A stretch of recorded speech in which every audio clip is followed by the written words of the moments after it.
Hey guys, it's Eddie Ift, and we're about to start this episode of the WODcast podcast.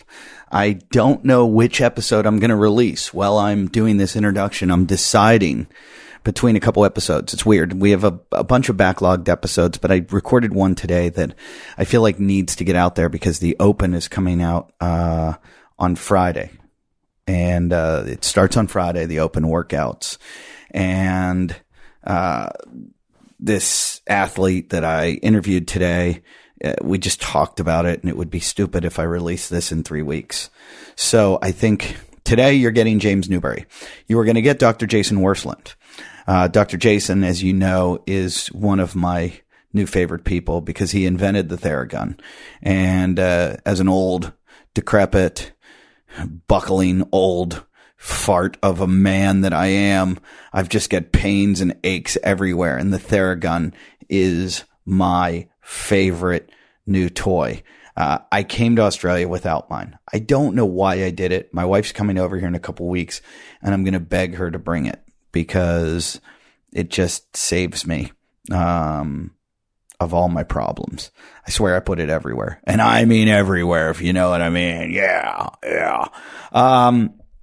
So much is going on. The WODcast is doing well. Thank you guys for all your support. Thanks for sticking by me while I do this. It's not easy. It's rewarding though, especially when I see comments from you guys that you're enjoying the shows and the episodes and how I'm doing the show. It's financially, it's a bit easier. You guys are helping out with the Patreon and with going through our website. If you go through WODcastPodcast.com, there's a couple things you can click through on there. One's Thrive Market. These things help you. And to be honest, I would rather advertise for things like this where I don't have to do a commercial, even though this is kind of a commercial. And it like really helps you. One's Thrive Market. If you want to get all kinds of healthy food, best way to do it, go through Thrive. They give you pay for like a fee of like $60 a year to belong. I think it's 60 or 50. And then you just get all kinds of cheap, healthy food. I mean, really at a discount. You will make your money back in one order probably. And all you have to do is click through on our website on WODcastPodcast.com. They deliver right to your house. It'll be there in a few days. It's like Costco, but healthy food.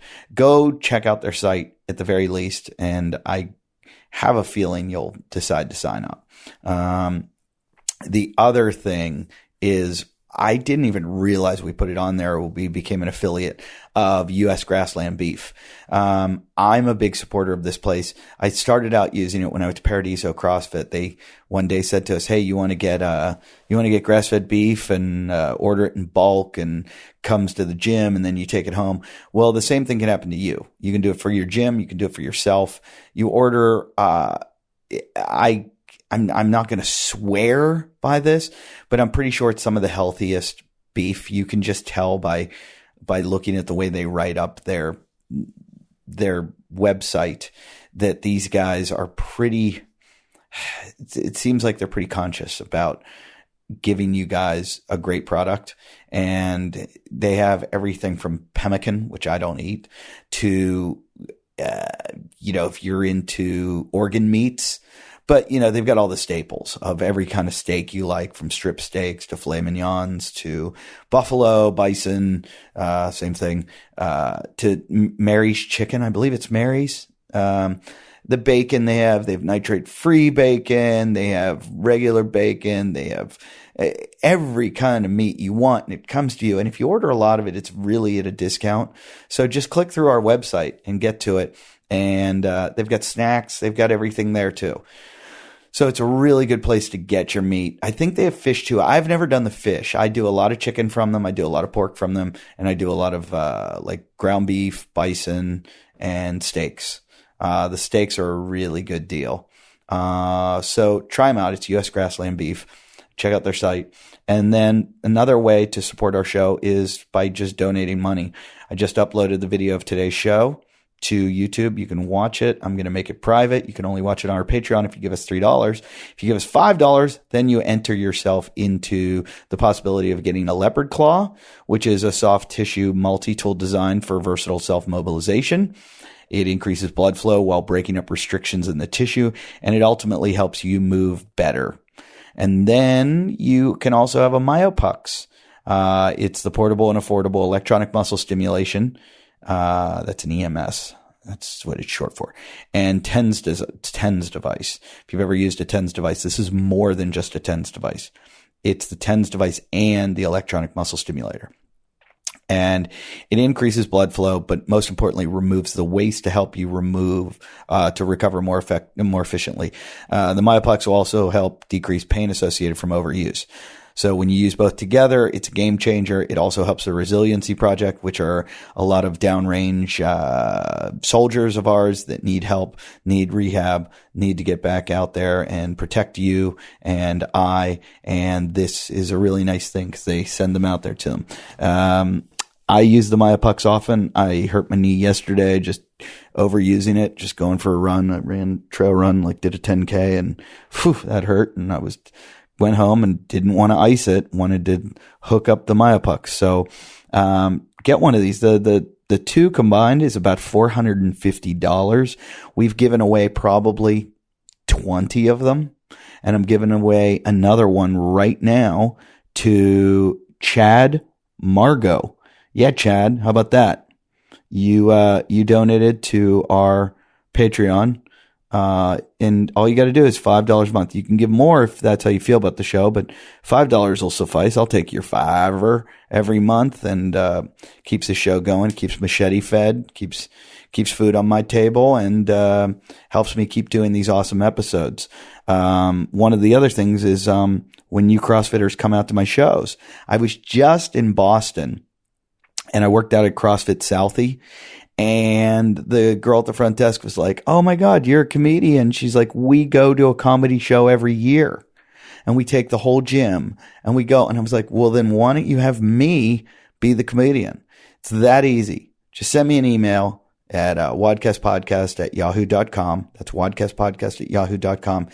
Get your gym together, friends, family, all your gym members. It's a great outing. It's a great way to get the community together. #community, and say, you tell me you want to do an event, and I'll tell the comedy club, and they'll give me the club for the night, and I'll fly in and do a show for you guys. How about that? And, we can work something out. We might even be able to throw some money to a charity, whatever it might be. But we'll sell some tickets, and then I can come to your town. 'Cause I don't go to every town. I go to a lot of towns. Right now I'm in Adelaide, Australia. That's right. I'm in Adelaide at the Adelaide Fringe Festival. So if you happen to be in Adelaide, come out and check me out at the factory in the Garden of Unearthly Delights. I'm here till I'm here for a long time. The 17th of March, every single night except for Monday. And then I go to Launceston for the Launceston Comedy Festival. I'll be there on the 21st of March. And then I head to Sydney, the 28th, 29th, and 30th. I will be at the Comedy Store, one of my favorite clubs in the world. So come out and see me, Sydneyites. Is that what you're called? Sydneyites? Sydneysiders. Sydneysiders, that's what you're called. The weekend following that, I will be in Edmonton at the Comic Strip. That's the 4th, 5th, 6th, 7th of April. And then it looks like we're trying to put something together with a CrossFit gym that I'm going to come to Bozeman, Montana on the 12th of April and do a show in Bozeman. I love that town. Great outdoors people, great mountains. They got Bridger Bowl there, Big Sky's close, the park's close. That's Yellowstone. And it's just a beautiful, beautiful part of the country. And I can't think of a better place where I'd want to do a show. So come check it out. Then it's Easter week. I'm probably spending that with family. Then I head off to Las Vegas to Brad Garrett's Comedy Club, and that's at the MGM. So a lot of times I can help you guys out with tickets. A lot of times I'll do a meet and greet afterwards, or you just message me and I'll come out to your gym and work out with you. And I'm starting to be a little more it's kind of fun to hang out with CrossFitters, especially you guys are really helpful. When I get to town, you always are telling me where to go eat, which is always a pain in the ass, trying to find healthy food on the road. So the CrossFitters are always, they know that. They know the good grocery stores and the good restaurants. So I appreciate that. let me just give you a couple more dates so that you know far enough in advance. Turns out I'm going to be in May. First weekend in May, I'll be at the Funny Bone in St. Louis. That's the 3rd, 4th, 5th. Then I head off to the Comedy Cellar in Las Vegas. That's at the Rio Hotel. And you know me, I go hang out with Zach over at CrossFit Max Effort, work out. They've got so many good places now to eat in Las Vegas, so many healthy places. And what else is coming up? A couple other dates. Bunch of stuff. Just check out my calendar at eddyift.com. That's eddyift.com. I should probably put them on the WODcast page too, but I don't. And you can follow me on Instagram at eddyift. But most importantly, since we lost our Instagram page, it was hijacked, and it kind of sucks. We don't have any of you that followed the show on there anymore. So please go to the new Instagram page, which is at WODcast Podcast, and follow our new Instagram. I post stuff there every week. I'm looking for a social media manager. I just saw I'm going to be in Atlanta in June. I love coming to Atlanta. So, let your club know, invite everybody. Maybe I can do a discount on tickets, whatever.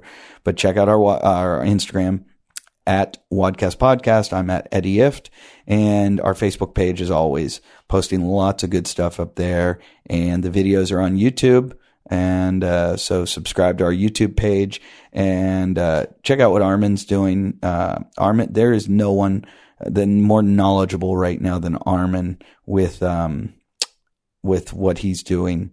The guy is just a plethora of CrossFit information. So good luck with the Open. Hope you guys do well. And as you guessed it, I am doing this episode today that I recorded already with my buddy and coach when I'm in Australia. He doesn't coach me. No, but I'm uncoachable. But I work at his gym, which is a beautiful location, which is Mode Fitness here in Adelaide, Australia. Drum beat, please. Shetty, can you hit a drum beat? He won't. Like, I'm recording this and then I send it to him and then he does it, but he won't do the drum beat. Drum roll, side effect. Drum roll. Put a drum roll in right here. And welcome to the WODcast podcast, the fittest man in Australia who will be attending the CrossFit Games this year. It is known already. That is James Newbury.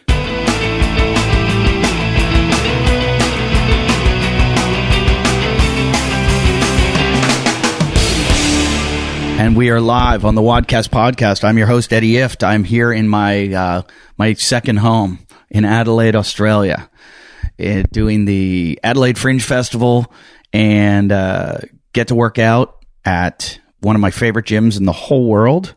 And the gym is called Mode Fitness. It's not Mode CrossFit. It's Mode Fitness. And the owner is none other than one of the fittest men in the world, and now could be titled the fittest man in Australia, James Newbury. G'day, guys. How we doing? There's a good day for you. G'day, guys. Fucking hell, mate. Fucking here. I love Australia. Everybody knows that. And the hospitality is amazing. People always say, why'd you come to Australia? People are so nice. And I've never been treated as well as when I came to Australia.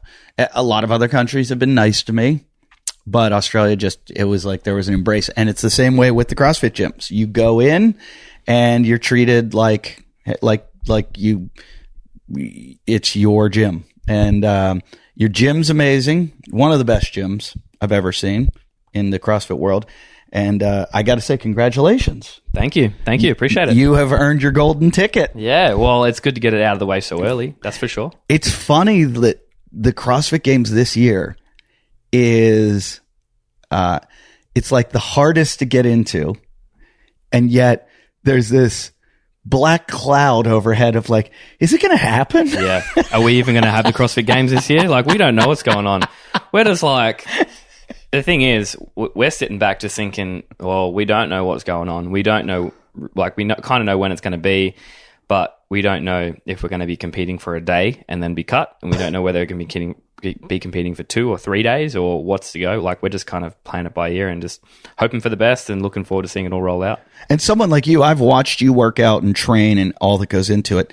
Your entire life is invested in this. 100%. Yeah, it's kind of different. I was talking with a few people the other day, and it's sort of like, for a lot of people, especially the people that are, making it to the games on a regular basis, for them now it's a full-time job, and so we don't really know whether it's how it's gonna pan out, whether it's gonna be better or worse for our sponsors, whether it's gonna be better or worse for us, whether you could maintain doing it as a full-time thing anymore. It's just like, we don't really know. This year is a tester, but I feel like there's opportunity for it to grow and be bigger and better. So I'm looking at it in a positive light. I'm looking at it as though I do everything. I vacillate back and forth. Sometimes I'm very cynical about it, and I'm like, this is all going to collapse. And then other days I'm like, Glassman's a genius. Yeah, that's kind of like where we kind of think the same thing, I think. There's so much conjecture, and there's a couple models. I mean, is he letting it be run kind of like the PGA Tour in golf, where all these individuals go off and do it themselves, and then at the end of the year, like, why invest the money if you don't have to? That's what I'm thinking. It's coming from this mindset of, it was never making the massive amounts of money. CrossFit, certs and affiliates were what make their money. Why waste the time when everyone will do it for you?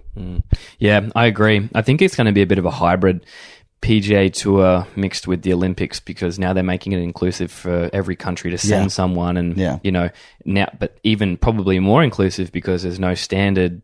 Like, it's just, you have to win your country. Well, I was just talking to somebody who was in the know a bit, was talking about that federation that they're trying to build, and I think your former coach, Big Bobby D, is involved in that, and a few other guys, and which is a great idea. And there's nothing better than having, it's like the NFL has the Players Association, where these guys join, and then they have a bit of a, almost like unionized, to be able to work within their framework, so they don't. They can't enslave you and make you do everything they want. Totally. So if we get given, for instance, say Murph at midday on a 40-degree day, and all the athletes sort of say, no, that's not a good idea, we don't really want to do that, then we have some pull to say, look, this is dumb, or or whatever it may be. But at the end of the day, we want to test, but we don't want to die. You don't want to die. Yeah, there are things. I mean, it's all, people are like, oh, you should be able to do anything. Should you be able to jump off a 20-story building and land on your feet? Like there's a place where you have to draw the line, and the federation will be good at that, and will be good if it happens and comes to fruition. It's an amazing, I think it's a great thing. I think it protects the athletes. What was the year that everybody tore their pecs? Was that 2 years ago? Yeah, I think that was like 2016. And what was it was going to ring dips. It was something else caused it. Yeah, it was like pretty sure, wasn't it dumbbell snatch? Dumbbell snatch, going from dumbbell snatch to ring dips. Yeah. And so you're like that. Yeah. You're like, I forget what the movement, how it. Yeah, I think it was just the force generated because people were kipping the ring dips and obviously trying to touch their back or their traps up to this height. The force generated every time they would free fall to the bottom where their bicep would touch the top of the ring and then jerk it straight back up. And, people were practicing this workout leading up to it. So obviously their pecs had never been through so much torture in the weeks leading up. So they overdid it there and then, went out and, you're competing. So you're going in hot. And I think, people were just suffering from, just overworked pecs and just too much force generated out of there, because there was a lot more males than females that I think had the pec tears, and I think the stress of the force that was going into it was not not ideal. I get the same thing from push-ups, but you give me a round of 10 and I'm like, oh, I think I just tore my pec. It's I'm glad to see you guys are protected.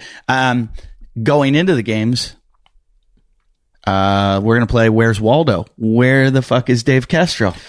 Yeah, well, I have no idea. As far as I can tell, he's like moved over to CrossFit Health, and I think it's going to be probably just Justin Berg, taking the reins. And I don't know how it's going to pan out. We're literally like, this could be, it could be the games might be held in, somewhat less prestige to previous years. We don't know. Or it could be more. Like, we just don't really know how it'll pan out, and we don't know how they're going to do the knockout system that they've, we're anticipating. We're anticipating a knockout system on day one, but how are they going to, find, either 20 or 10 with speculation out of the, potential 150 to 180 odd people, including, sanction event winners and then the wild cards, which we've heard about. There's a few wild cards in there too. Oh, we know. My good friend, Hunter McIntyre, has been campaigning to be a wild card. I would love him to do it. I would love him to do it also because, there is something to his level of fitness, which is, it's completely different than yours. And it's like, I've been going to yoga the past couple days, and I get in there and I think I'm generally pretty fit, and I'm the worst in class. And I'm sitting there going, I wonder how like a really fit CrossFitter, like someone like you, would do in yoga compared to like these freaks that go here every day. And they've got a different level of fitness in a different realm of fitness. So it's like Glassman's got his whole definition of fitness, but we all know that's just Glassman's definition. Yeah. So someone like Hunter McIntyre has a complete, like, his argument is always, he shits the bed in the open. Yep. There's a couple events he does well, but because it's averaged, and that's the whole definition of CrossFit is, overbroad, all these modalities. But then he said the games, they always try to make more entertaining, so they're more obstacle course oriented, more move from here to here to here, quickly, running, swimming, biking, and that's more up his alley. Yeah. And it's like, well, yeah, but the games isn't just the games. It's the open, the regionals, and you didn't qualify. Yeah. Yeah. So he thinks, look, I kind of get in through this, and then I prove myself. Yeah, he would fare at the games better than he would fare at regionals or the open. Armin and I used to have this argument. Armin says he would do terrible at the games, though, because, as you can win some events, but if you come in last in events... Oh, you're fucked. You got to be a guy that, like, finishes 9, 10... Yeah, across the board the whole time. Yeah. Well, that's the thing. Like, I really enjoy... Like, the stuff that I really enjoy... especially at the games, is the outdoor stuff. I love mixing up my training. Like I couldn't think of anything worse than day in, day out. Like, and I do it at the moment, but I get to vary it so much, which is great. But if I was, restricted to only gym training, and I wasn't allowed to go for a bike ride, and I wasn't allowed to go for a swim at the beach, and I wasn't allowed to jump on a paddleboard or jump on, a mountain bike or whatever, anything, I wasn't allowed to go to the track. Like, I would fall out of love with it. And if I fell out of love with doing it, I wouldn't do it. Right. 100%. Well, it's funny, you look at any sport, you drill your sport to then go play a game. Yeah. And I think that's what CrossFit, and I've always wanted this to happen, and it's getting more and more like that, where you drill those things that, like, those heavy snatches are going to help you when you're dragging a fucking weighted body, when the dummy across a field. 100%. People go, well, what? Oh, your lats are going to be in, everything, your shoulders, and that's all coming from all your training. Yeah. So it has started to really come together, because I don't want to see them do Fran and Helen and all. I mean, it's nice every once in a while to throw them in. It's really fun. It's exciting. But the fact that they cyclocross or whatever they add to it. You did well in that one, didn't you? I did well in the crit race. Not so much the crit race. I'm sorry, the crit race. Yeah, I did well in the crit race, but I'd done, a couple of handfuls of crit races prior to that. Oh, you had? Yeah, just because I really, here in Adelaide, we're quite blessed in the fact that we have the beach 10 minutes that way, we have the hills 10 minutes that way, and we're right in the city, and we have a crit circuit literally a 5-minute bike ride from my gym. So on a Tuesday night when they race the crits, I was like, I drove past, I was like, I want to do that. Yeah. And then Kayla, my girlfriend's brother, was doing it for a bit, and he's just like, oh, you should go out and do it. So I got a bike and went out and did it, and I had a blast, and it like took my heart rate skyrocketing. It was awesome fun. Does it really? It gets you up there? My God. Like I never, like you think the assault bike's rough, like go race a 45-minute crit race. Oh my God. It's like your legs just blow up, and you want to win because you're competitive. Yeah. So the last like 2 laps is like 3 kilometers of just lactic, and or you're just trying to hang on for dear life. It's great. It's so much fun, and you try not to fall off your bike either. So, like that's the type of stuff I enjoy. Like I love getting in the gym. I love lifting weights. I love doing gymnastics. I love doing all that stuff. But I look forward to the afternoons after my long gym sessions are done to go either hit laps in the pool with the surf club, or take my prone paddleboard out and go catch a few little runners just off my beach, which has no waves, but sometimes we get some. Or take my bike out and ride 10 minutes that way and be up in the hills. So it's and your hills here. I ran the hills 2 days ago. I was blown away. I didn't realize Adelaide has serious hills. Did you do Lofty? I did somewhere back in. My buddy is an ultra racer. Yeah. And another comedian named Mickey D. Okay. And Michael Dwyer, and he's you wouldn't know it. You look at him, he's got tits. He's a fat little fuck. And as long as I've known him, as long as I've been coming here, he'll always go, come for a run with me. And I'm like, you can't run with me. Look at you. And then he just burns me. Yeah. And I go, what the, how? And he runs these, 100-mile races or whatever he does. He's climbed Everest, base camp, and he does all this stuff. But he's a little binge eater. Yeah. When he goes home at night, he stuffs his fat little, I love making fun of him. He stuffs his fat little fucking face. So he took me, because this is where I train, and he took me up there, and I've been working with Brian McKenzie, who I know you worked with, and trying to bring my heart rate down because I've always been training anaerobically. And I've got to start building an aerobic capacity because I blow up. And just for life, it's just better to have. Of course. Yeah. So I'm running with him, and he's like, oh, fuck your nasal breathing. And I'm like, slow down. I have to go slower. Yeah. And he's like, this is embarrassing. I go, I know, but I told you I had to do this. Yeah. And he just, sure enough, I just couldn't, and I had to start pushing it and run with him. And then I'm looking at my heart rate, and I'm fucking flying. And I'm like, here I go, not doing any good. This was a waste of a day for me.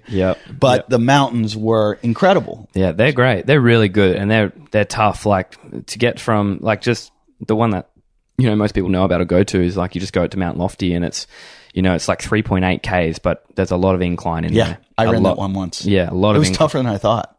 Yeah, I think my best time going up Lofty from the cafe at the bottom to as soon as you hit the plateau at the top is like 28 minutes and 28 seconds or something. And you said that was how many K? 3.8. 3.8. It seems longer. I tried to run it and couldn't run the whole thing. I was like, nah. Like there are a few times where your legs just blow up, and especially if you hit some back squats either earlier that day or the day before, or some heavy deadlifts, it's like your lower back is just in agony, and it's just screaming at you, just saying, stop what you're doing. And some guys from your gym told me they do it with weight vests. Yeah. So we did it one day. We did it in a weight vest, and we had to carry just one kettlebell. So it was like lopsiding us. So you'd have to keep changing hands. It wasn't a heavy kettlebell, but it was like a 12 kilo kettlebell. So it was like, but you can't run. You kind of walk really fast, and if you get some flats, you might be able to run a little bit. But that's pretty grueling. Oh, that would be brutal. Yeah. Wasn't as grueling by any means as much as the 400-meter run in South Africa for Fittest in Cape Town.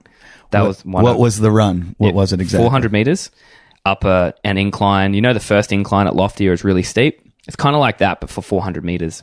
And you've got these big, long stairs. So it's not like one step per stair. It's like a step and a half. So it's not quite right. Yeah. And so it was about it's 400 and I think it was probably 420 odd meters, but you'd get to a unknown point, and you'd pick up a sandbag, and a heavy sandbag, 180 pound sandbag. So it's like, I don't know, an 80 kilos, basically just under my body weight, 10 kilos under my body, 8 kilos under my body weight. Pick it up, run it for an unknown distance during that 400 meter carry, drop it on the ground, and then finish it off. So it ended up being, when you say unknown distance, like you had no idea? No, we didn't know where the sandbag was, how far we had to carry it. We didn't know what. So you can't game it. You can't say, well, I'm going to push it. you kind of have to pace yourself not knowing. Well, yeah, and it's only a 400-meter run, so it kind of took the pacing out the window because everyone took off or something crazy. It was I would guess it was probably about 150-meter run to the sandbag. Then it was probably about 120-meter carry up the incline with the sandbag. And then, whatever it was to finish off, another... How many times you put the sandbag down? None. Are you fucking kidding me? Well, there was a few times there I thought, I got to put this thing down. I was like, oh, the guys in front of me aren't putting it down, but not put it down. So I didn't put it down. A lot of guys did. But no, we made it the whole way. But by the end of it, you're kind of like in that zombie state where you're just trying to hold it and don't let it go, don't let it go, don't let it go. I run 400 meters. I'm in that zombie state. Yeah. Yeah, I know. And I thought, this is going to be great because we thought we were doing a 400 meter around the track. We thought it was just going to be, a sprint. Yeah, 60-second sprint. Done. Which sucks. Yeah, which sucks too. Heavily. Yeah. But then they tweaked it. And then we thought we were doing sand dune run. We thought we were doing a 400-meter sand dune Which run, would suck? Which would suck, but I would like that one because I do the sand dunes all the time because being in Adelaide, we have great sand dunes here. But yeah, we put the bag down and you think, okay, I'm good. And then the guys where you put the bag down, they're just like, go on, sprint. You're almost there. Sprint it. And you're just like, you're taking off. He's like, I'm trying. And it was still hill. It was still incline. And then it's like you take off and you get into a bit of a jog and then you look up and then you just see staircase. And you're just like, oh, fuck. And then it got to the point where you either, at the end of a heavy sled push where you just, you're just immobilized. You can't move. It's like you're walking through mud. You got concrete on your feet. It's good for me to hear that can actually happen to you guys. 100%. Because I didn't know how far for me, you one sled push and I feel like that. But for you guys, I wondered, a lot of people say you guys game it and you're, going at 85% of your heart rate and you'll only push it at the end because, you got to save yourself for the whole day. But I'm glad to know that you're just gunning it, redlining the whole time. Yeah, it was. And that you actually have that. Because here's the analogy I'll use. Most people go out and run 100 meter or 400 meter dash and they'll hit a wall at 300 meters and lose their pacing all the way into the finish line. At the finish line, they'll collapse. Whereas someone like a Michael Johnson, somebody like the best 400 meter runners in the world, will run it and you'll be like, that guy's breathing at 150 beats per minute. How is he still standing there, able to have a conversation with the interviewer? He's fine because he's trained at that so much that at this point, we look at you guys like these great CrossFit, the 0.01 percenters, that there's nothing that could take you to that. Oh, there's plenty. That did for sure. I had about... Who won the event? I believe it was a new kid that I've never really heard of his name before. His name was Andre Hude. Oh, yeah. And he's from... I'm pretty sure he's Polish or... he's from Norway. He's from the Isle of Steroid. Yeah. I'm joking. Well, I think he won that event, but when he crossed the line, because he was in the heat after me, when he crossed the line, he just collapsed and his eyes rolled back in his head. But we're all feeling like that. I think Cole Sager said it was one of the hardest events he's ever done in his life. There's things that I've done that the top guys of program just to play with me and fuck with me that are neurological, that they can affect you. It looks like on paper that's not very hard, but then neurologically your body shuts down. I did a sled broad jump workout once that Zach Forrest did to me. That it was you push the sled, it wasn't very heavyweight, and then you broad jumped back and it was 4 rounds or something, and I was like, this is nothing. But into round 3, all of a sudden I couldn't get my nerves to fire. Couldn't jump. Yeah, I couldn't jump. And I couldn't understand what's going on. How that... And so it was... Yes. And I guess this is kind of... I got to the point where my hands are on my quads and I was just... I had to walk because I couldn't run. Couldn't get my legs up. Yeah, I can't imagine. So I had 40 meters to go and I could not. I'm just run. In my head, I was run, jog it, do something, don't walk.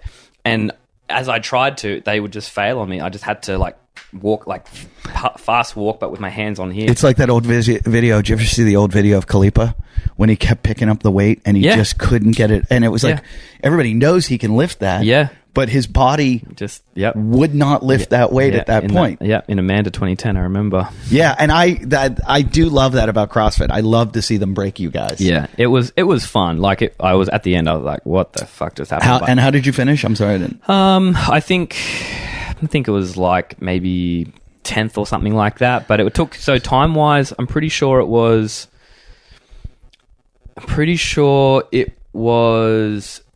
like.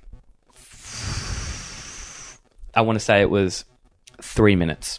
It was a 3-minute run. Oh, brutal. So it was bad time. Brutal. It's like an 800 meter. Yeah. But so I think, it was either 3 minutes or 4 minutes. And I think my time was either, 3:02, 3:03 or 4:03. And I think the guy who won it was like, whatever that time was, like 30 seconds faster. How did Sean Sweeney, who won, Sean won that? Yeah. So actually we're in the same heat, and with about 40 meters to go, Sean Sweeney just comes straight by me and finishes off and ends up coming third in the race. Oh, that's got to piss you off too. That's one of those things like that's why I love the racing of CrossFit. Like I don't like, when people are in a box, I like to see who and it's great when they move it from stage to stage to stage because you're like, who's breaking? And that gets in your head because I know, like any sport, you're trying to run your own event and you're competing with yourself and you have to stay with, it helps to keep those blinders on. Yes. But you can't help it. Sometimes you get suckered into it, and especially an event that's so short, like a 3-minute event, it's just like, well, I don't have time to pace this too much because, in a 3-minute event, it's going to be done in seconds. So you can't think, I'll get him on the next movement or something like that. It's just like, no, I kind of, if I want to make the opportunity, I got to try now. And if I try and fail, at least I tried. Right. So I tried to pick it up, but my body just wouldn't allow it. So it's just like I did my best. I couldn't have gone any faster. What do you attribute that to? Your lactate threshold, your muscular endurance? What thing? When that was happening, were you going, I didn't do enough squats? Well, or I didn't do enough. My nutrition's not up. Or so probably attributing it to anything. Like I think, for instance, it'd probably be like a lactate threshold thing, which is not the end of the world because like we can train that quite quickly to turn around well. But more than likely, if anything, like that's an event that, I love running and I love running hills. I don't want to make an excuse, but probably the plane flight the day before, which was like 20 hours, probably if anything, probably that. Because that's an event that I would love to do that event again. Like what? I would like to do it again, but I'd like to do it without the. I want to do it with the guys in my buddies in the gym. I want to take them up to Lofty and do something similar so they can feel it.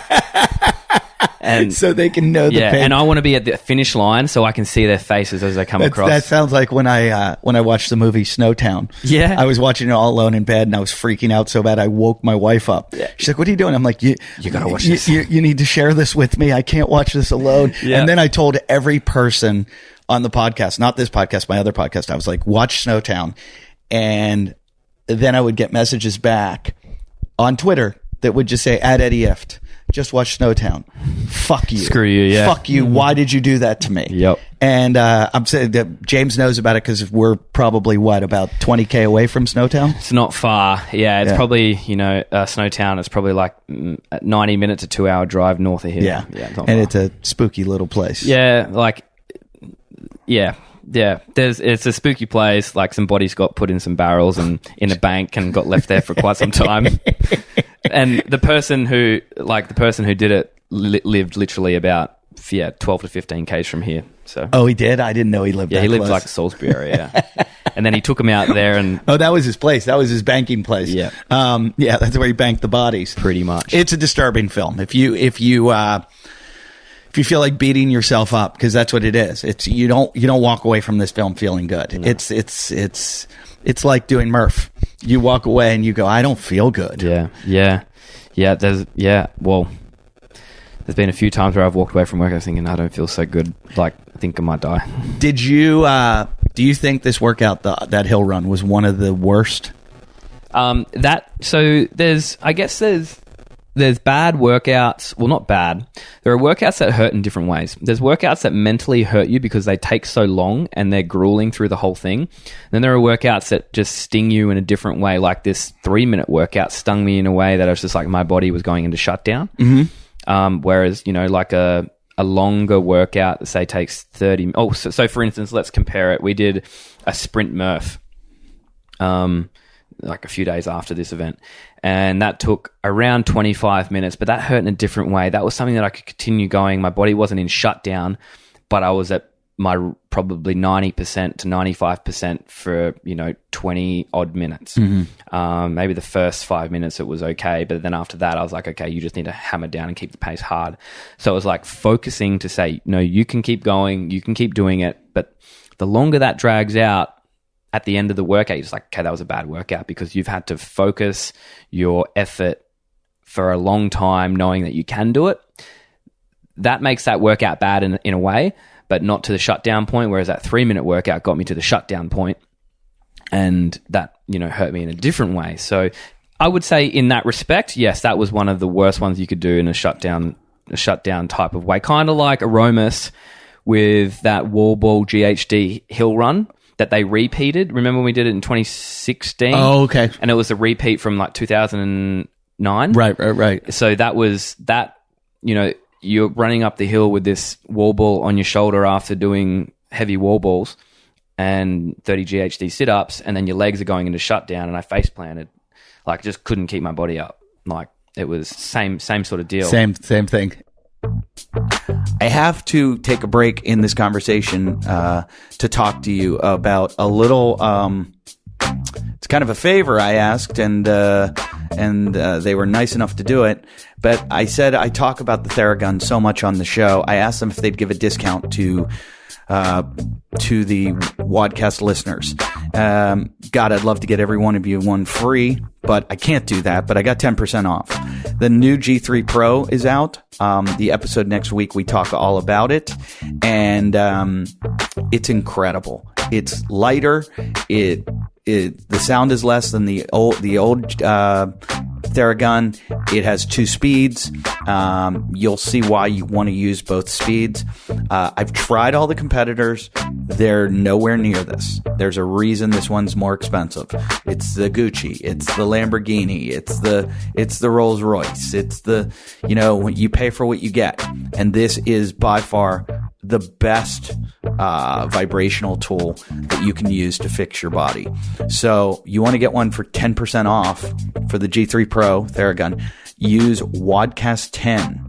Okay? Use WODcast 10 on their online store. So I believe it's Theragun.com. Go to Theragun.com, use the WODcast 10, get yourself 10% off a G3 Pro, and then thank me when you get it. They're doing a thing where we talk about it on the show next week, that they have like a station that they build that you can put in your gym, and you as a gym owner, you can charge for this. You can have people go over and use it and say, hey, you want to use this, it costs this much, or you can provide it as a service. You can say, hey, you want to come to our gym, we've got some rehab stuff, you got rollers over there, you got a Theragun right there, it's over in the wall, it's charging right there, pick it up and take care of yourself after the workout, or if you want to do it before a workout to warm the muscle up, just check it out. So thank you to the Theragun for giving the fans this discount, because I just said to them, I go, hey, we gotta sell these things because they are incredible. So that's WODcast 10 at checkout, Theragun.com. There's a thing in Pittsburgh. I'm from Pittsburgh in America, and I was just home, and somebody sent me a video of, they call it the Dirty Dozen. It's a bicycle race around Pittsburgh. It's about 50 miles, but you're not racing. You ride to the hills, and then everybody meets at the hill and they race up the hills. And the hills are anywhere from like quarter mile to half mile. I think the longest one might be a mile. And they race up these hills, and you get 5 points for first, 4 points for second, third, all the way down to 1 point. And so then you total up, compile your points. So they'll ride as soon as everybody gets there. So you get like a recovery of riding to the next one. It's still a 50-mile ride. You get there, and then they're like, all right, on your marks, get set, go. And you're sprinting up these hills. Yeah. And Pittsburgh's a very, very, the topography is just, it's crazy steep hills. So I ended up finding out about this because it was a joke I made about Pittsburgh having the steepest hill in the United States. Yep. Paved road. It's 38 degrees, I believe. It's called Canton Avenue. Sick. So I'm watching. Guys are falling down on their bike. You know, they're clipped in just as they're riding, just like 3/4 of the way up the hill, just boom, sideways. And if you're behind them, too bad. Sideways. You have to go, you go too far over the bars and your tire starts spinning. Yeah. You go too far back and you wheelie. Wow. It's the best. And so you have to stay over the middle of your bike. All these guys are doing. I'm like, I'm going to go do this race. It looks like so much fun. Yeah. There's so many people that do it just to do it. I'm like, I'm going to do this. Then after my show in Pittsburgh, I go, let's go see Canton Avenue. So we drive there. There's a dusting of snow on the ground. We get there. There's cones at the bottom of the hill. And my opener that travels with me, I look at him and I go get the cones. We're going up this thing. That's so good. So we're in a rental car and we just start flying up the hill. And I'm like, holy shit, there's a dusting of snow and my tires are spinning. I get to the top of the hill and I'm like, I wonder which way it goes now. It doesn't. Like there's more cones and I'm like, oh fuck, we got to go back down it. I turn around, I look down and I'm like, oh my God. We can't the bottom of the hill, it tees. It's like it's not an intersection. And there's houses on the other side. And I'm like, well, we're going to wake them up. Yeah. Well, that's exactly right. I've seen that happen before. Like people trying to walk up really steep inclines with just a layer of ice just on there. Yeah, I was worried. I'm like, luckily we made it down, but I was like, this is going to be not funny if we crash through somebody's house. And I can't believe people live at the bottom of this hill. And that's probably why the cones are there to tell you not to go up it. Totally. But those hills, it's great to watch people. I mean, like nothing like a hill can push somebody to. They're so underrated. Like if you want to go, if you're that type of person and you want to go do a workout and you want it to hurt pretty bad, just go run a few hills and run them at like 80, 90%. And running track, I did a lot of hill running. That was, they're like, you want to get stronger, run up the hills. You want to get faster, run down the hills. Exactly. Yeah. And it was that simple. Mm-hmm. And our coach, and I got to college, I thought it was going to be all this like really technological, state-of-the-art equipment. Yeah. And the coach is like, meet me in the park. Yeah. And I'm like, what park? Flagstaff Hill. And I was like, I used to watch movies there when I was a kid. And then the next thing I know, I was like, oh no, we're going to run up this thing. And he's like, yeah, just over and over and over and over. Yep. Yep. And I think it's so underrated. I think you can get a great workout in, 20, 30 minutes just doing hill sprints. Yeah. So good for you. Even bouldering, in, Arizona, a lot of people go do Camelback Mountain when they get there. It's like a touristy thing to do, but it's a rough like workout, and the harder you push it, the harder the workout is. And you get to those points where your quads are just shutting down. Yeah. And that's the same type of feeling that we did it in the Hawaiian trail run when we were over there doing the Hawaii trail run for the foundation for the kids over there. Was that with David Paradiso? I think David did that run. Yeah, I want to say I recognize that name, and I reckon he probably did. Somebody else told me they saw David there. Who was telling me about that? That's who organized that? So that was the Kiala Foundation, and it was basically Rory Zambard, and Hoffy. They run it together. Okay. But are they out of a CrossFit gym? So they've got a couple of CrossFit gyms on the island of Kauai. And basically what they do is because David was involved because David owns a CrossFit Kauai. Oh, there you go. Yeah. There you go. Well, basically they run this event and it's to help raise money for underprivileged kids and, to get them to these CrossFit programs after school so they can look after them, they can feed them. And so we do this run. And there's this land that hasn't, people haven't been through this place for years and years and years. It's just owned by this guy and he puts it up for everyone and you go do this run and it's 10Ks, but it's trail run. And then you think, 10K trail run. Okay, yeah, cool. That seems okay. And we took off and man, when you think, it's like, this is getting pretty hard. And it's just like, it's not even the worst of it yet. And then you get up and it's like, you're going up these steep as inclines and the only thing there is like, staircases made out of tree roots and it's raining and it's muddy and it's slipping, and I fell over, no shit, 50 times, like quite hard coming down this thing. I thought I was going to really hurt myself. It took me an hour and 45 minutes. And that sounds so hard. It was like there was a point where it was like there was an incline of probably, I would say, about 600 or 700 meters, and it took me so long. I just thought it was never going to end. I just thought I'm never going to get to the top of this hill because I'm going so slow. My quads are cramping, and I'm so not conditioned for this right now. So when you say you weren't conditioned, do you think it was your nutrition, your... At that particular time, I hadn't really been training a lot. So I think I wasn't doing much. I was, just hanging out, probably just, not in the gym, not running, not doing much, probably just doing a bit of surfing or something like that. Oh, come on. I don't believe you. Yeah. Well, sometimes I go through periods. I think it was just after I had... my pterygium removed off my eye, so I had to take a couple of weeks off doing that. So it's probably... Is that one of those things from the sun off the water? Yeah. So, explain that, because... So basically, as a teenager, I spent a lot of time, like we lived, only a few hundred meters from the beach, so I spent a lot of time at the beach. And like my skin complexion and my eyes are quite sensitive to the sun. And basically the reflection off the water, because you don't wear sunglasses while you surf, otherwise you're a kook. That's just really weird. Right. So, yeah, I used to just get this sun reflection off the water, and eventually it caused a scar tissue buildup on my eye. My eye was trying to protect itself from a bit of sun damage that I was getting, so it creates this thing called a pterygium, which is just like scar tissue buildup. Yeah, I've seen it on people. Yeah, and it looks like you're just high all the time. Yeah. It's just really red, and then you get like little capillaries in there as well. It didn't affect my sight or anything, but I wanted to get LASIK because my eyes are really bad, which I'm actually getting tomorrow. But the step process is like for most people that don't have pterygium, you go and get your LASIK done. But for me, mine was so close to the center of my eye, they have to remove my cornea to do the surgery. Oh! And you can't do it with the pterygium there because it's a build up of scar tissue. So as soon as the games was finished... What year is this? Just gone. Oh my God. So as soon as the game's finished, I booked in to get my pterygium removed. And so basically what they do is they sedate you. You're kind of there, but not there. I've never actually felt like this before. You're kind of there, but not there. They stick they give you this thing. It's like a local anesthetic. Yeah, and then they put a needle in your eye, and then they kind of numb it. And then they cut the pterygium off. Uh-huh. And then they suture it. Mm-hmm. So they put they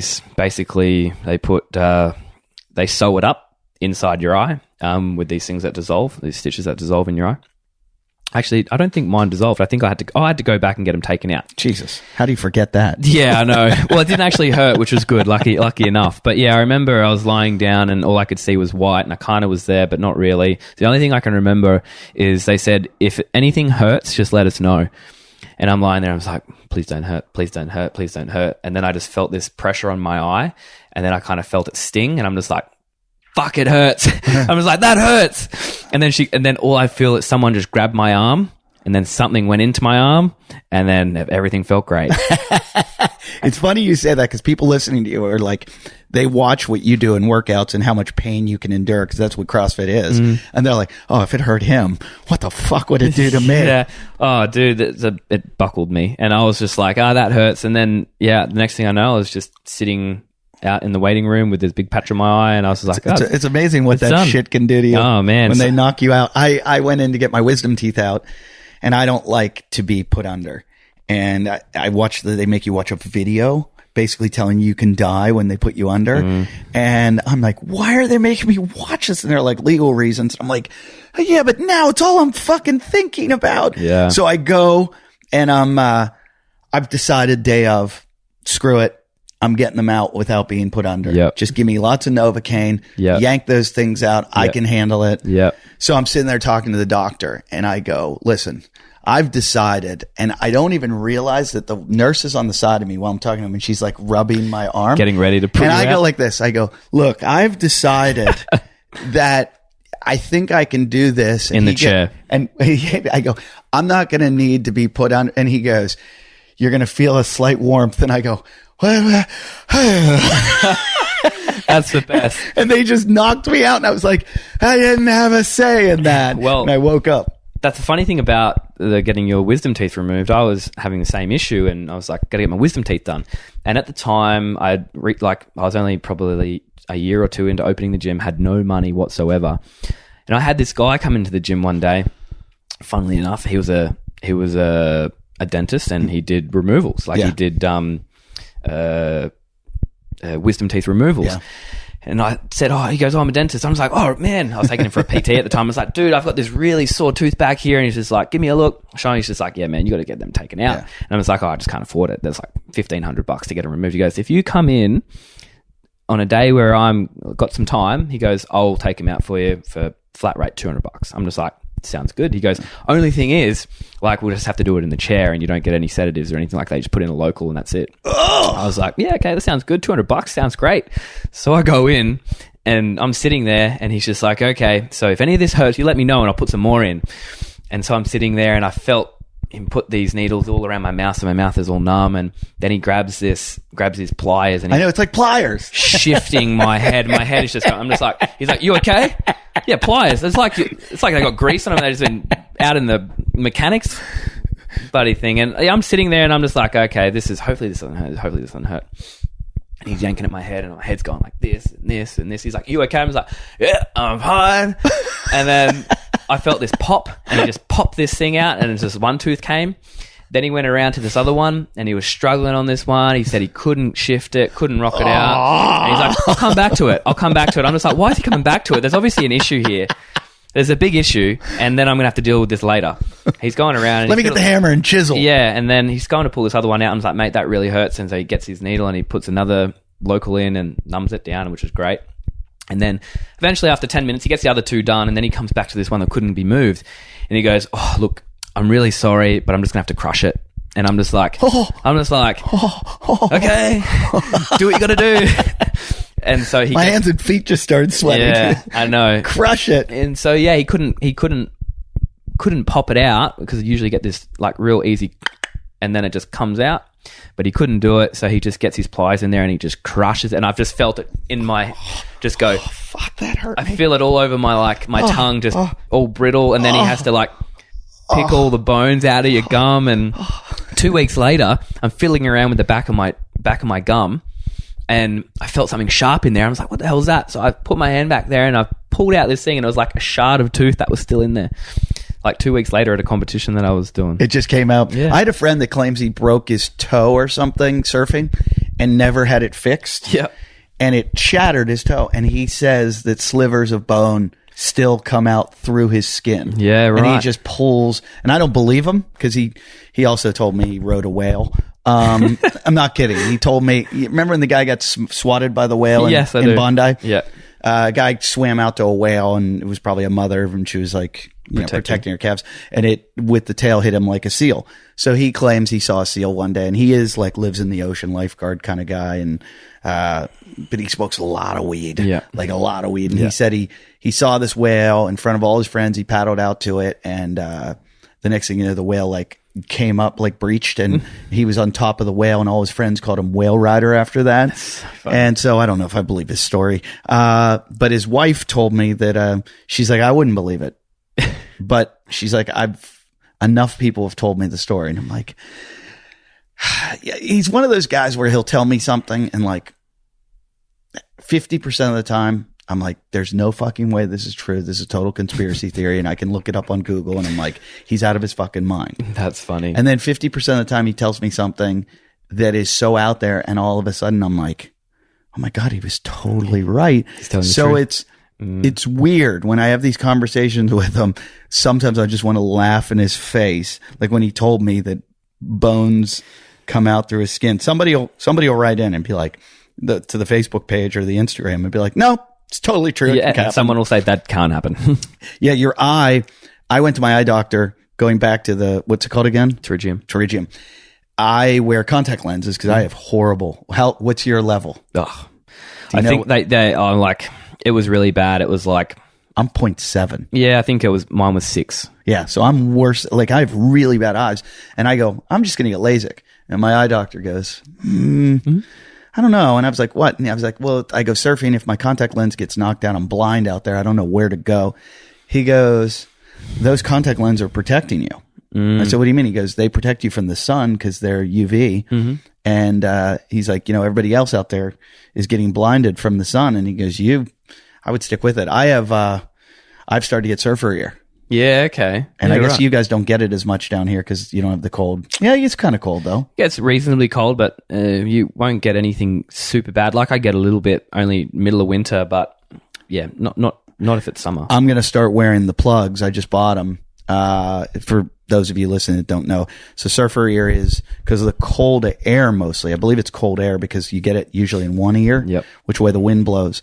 The inside of your ear canal grows an extosis, I believe it's called, and it's like a bony growth that starts to grow inside your ear, which then will trap water and cause infections and all kinds of things. But it can grow to the point where you can't hear it all because it covers up your eardrum. Mm. And I was at the eye doctor and she looks at me. She was just doing, my physical. She goes, "Oh, you surf?" Mm-hmm. And I was like, "Oh, there must be sand in my ear." 'Cause I'm always finding sand, know. And I go, "Sand in there." Mm-hmm. And she goes, "No." And I went, "No." Damn it. Because it only happens to some people. Yeah, I think my dad's got that too. Yeah. So he'd always struggle with it as well. But did he have it drilled out? He had something done, but I don't think he had surgery on it. Yeah. But I think he's just managed it and doesn't go in the water as much anymore. Yeah. So. Yeah. I'm going to just start wearing the plugs and try not to get it drilled out. Yeah. Like I've always wanted, like I've never been able to see great, but I've always, like it's never really caused me much of an issue, but it's just something that for me, for instance, if we're doing an event where we're climbing a cargo net, let's just say having that depth perception is the worst thing for me, not being able to gauge where something would be in terms of where I can grab and things like that. I can get by. I can make it happen. You wear contact lenses? No. No, so... What? Yeah, no, I don't wear contacts. Wait a minute. I know how blind I am, and I'm doing this not for you and I, for people listening right now. If you're close to my blindness, it's like I can only... Like if I took my contacts out, I could practically not see your face. I couldn't see if you were smiling, if you were angry. Yeah. I mean, it's like a blur. Yeah, like I can see things. I can see objects, but like for instance on the board, like you drive a car like this? They said I should wear glasses when I drive a car. They said. That's what they said. They said.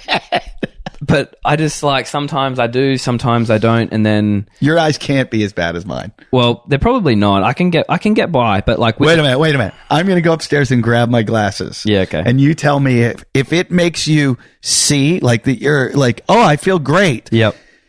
Then you shouldn't drive a car. Yeah. You shouldn't be allowed to walk out of your house. Yeah, Hold on. I know. Hold on. Okay. 1 second. This is ridiculous. This is why I'm getting LASIK. If it's for me, it's just being able to see things clearer, and when I put my glasses on and I go outside, I can actually see the trees as 3D, not 2D anymore. Okay, this is how bad my eyes are. Well, I can see from here that they're pretty bad. Like, and I haven't put them on yet. Yeah, your eyes are pretty bad. Okay, so mine are a lot worse than yours. Okay. Yours are a lot worse than mine. Okay. I can definitely see a lot clearer without them. Like, Okay. I reckon this is probably how you would see without them on, which is very blurry. I can see you, but I wouldn't be able to tell whether you're smiling. Oh, okay. I thought, so you're nowhere near mine. You can drive I get it. You can drive a car. I can drive you a car. can, wait, here, let me see those for a second. So if I put them on with my contacts in, like I can't, that's what I see without them. Yeah. So it's, I was worried. I was like, how the fuck are you getting through life? No, I can, it's bad, but it's not to the point where I can't get around. Right. But with the contacts and things, like, they do improve when I do wear them, but it frustrates my eye because my stigmatism is so strong that it doesn't sit flat in my eye. I tried hard, tried soft lenses, and it just aggravates my eye, and they're constantly tearing up, and so I can't get through it. And now LASIK, they think they're going to be able to... They said, well, back to 2020. Yeah. If I ever had 2020. I was going to have it done. I was going to do one eye than the other because I was afraid. Like, what if I fuck up this eye? I want to still have this one. Well, like, they'll tell me the procedure, and then it's like they do a laser cut in your eye, then they remove your cornea, and then you go blind for a period of time. Yeah. Only for like 2 seconds. While they do their thing, and then they put it back on. And I'm just like, fuck. Yeah. It's like, I said, what if I look away? And it's like, you can't look away, don't worry. Yeah. That's the question that we get all the time. It's just like, they've got this suction cup that goes on your eye, and they've got this, like, the latest tracking technology to make sure they can see where everything is. I'm just like, it's amazing. Like, on a lot of people in the health and exercise world are very anti-doctor at this point. Not anti-doctor, but like anti-pharmaceutical, this, anti that, and just, about get to health and fitness. But when it comes to shit like that, it's phenomenal what medicine can do. 100%. Like, I definitely a big believer in, natural ways of healing and breathing practices and, visualization and float tanks and all that type of stuff. But when it comes to, innovation in, making you see better, or, acute injury, or, like trauma, you need it. You need it. It's fantastic for that stuff. Incredible. Incredible how they can heal bones and crazy. And like, think about somebody with a shattered leg. Yeah. When the bones shatter and they put the bones back together and create. It's pretty insane. Yeah. It's and I need to stop. I have so many doctor friends. The first thing they do is like, hey, take this pill. And I'm like, fuck off. Mm-hmm. But the guys that can put you back together. Yeah. Pretty exceptional. I praise you. Well, we have a guy at the gym, for instance, you'll find this quite interesting. He does this thing. They're working on a program. So basically, if let's just say that you need heart surgery, and your doctor that you want, the best doctor in the world is in America, but I live here in Adelaide. They can put you in a hospital here in Adelaide and then get him to do the surgery from America in a room that you're not in, but with a robot doing what he's doing. That's what they're working on. And so he's like, that's insane. This guy at the gym, he's the one that's doing all the testing and making sure it all works properly. Wow.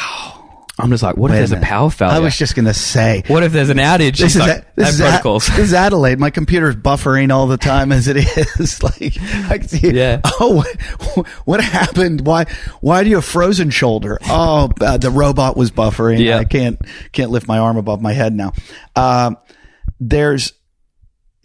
computers have done amazing stuff like that. I years ago started seeing how it was like, why would you go to college when you can go to Harvard online and just watch the videos of the professors that are teaching? So, and that's kind of what's happened in life, is everybody started just finding experts. Why listen to your buddy down the street tell you about nutrition when you can go online and listen to Rob Wolf, or you can listen to, Kelly Starrett talk about physical therapy when, and it happens. I'll go to my physical therapist and he'll start telling me something and I'm like, fuck that. I'm just going to go home and watch a video, or I'm going to call Kelly. Yeah, totally. Well, I think that's probably, more information, or probably more, I don't know whether it's better information, but, probably, I guess it'd streamline it, but you can get any information that you want so easily accessible these days. It's not like you have to travel to get it. You see that, Australia's a good place for that a good example of seeing that, because I always felt like Australia was like 10 years behind America in, we'd get it and then you'd get it like 10 years later. And now it's like, no, you're getting it maybe 2 months later. Yeah. And you see it in everything. And technology, sometimes it's better here because you're so close to Asia and you're getting a lot of their technology that we're not getting. So, but, going to your gym, I saw, you had the float tank, you have the saunas, you have everything that the cutting edge stuff that they're doing in America, you were doing here. And it's just because everything's so readily, globalization made this like readily available. Totally.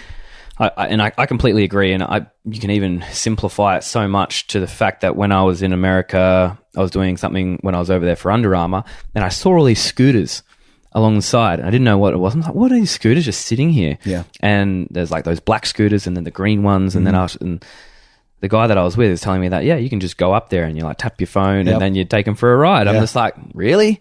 I'm just like, if that was in Australia, they're just getting dumped in the rivers for fun. They pulled about, I think, 200 bikes out of our Torrens River, literally. Like, that's why they had to can that project. But literally, let me tell you about that really quickly. So I'm doing a bit about it on stage. I've talked to they've got the Lime scooters here now. Yeah, I saw you riding one. I talked to the guy that's running the program and I said, hey,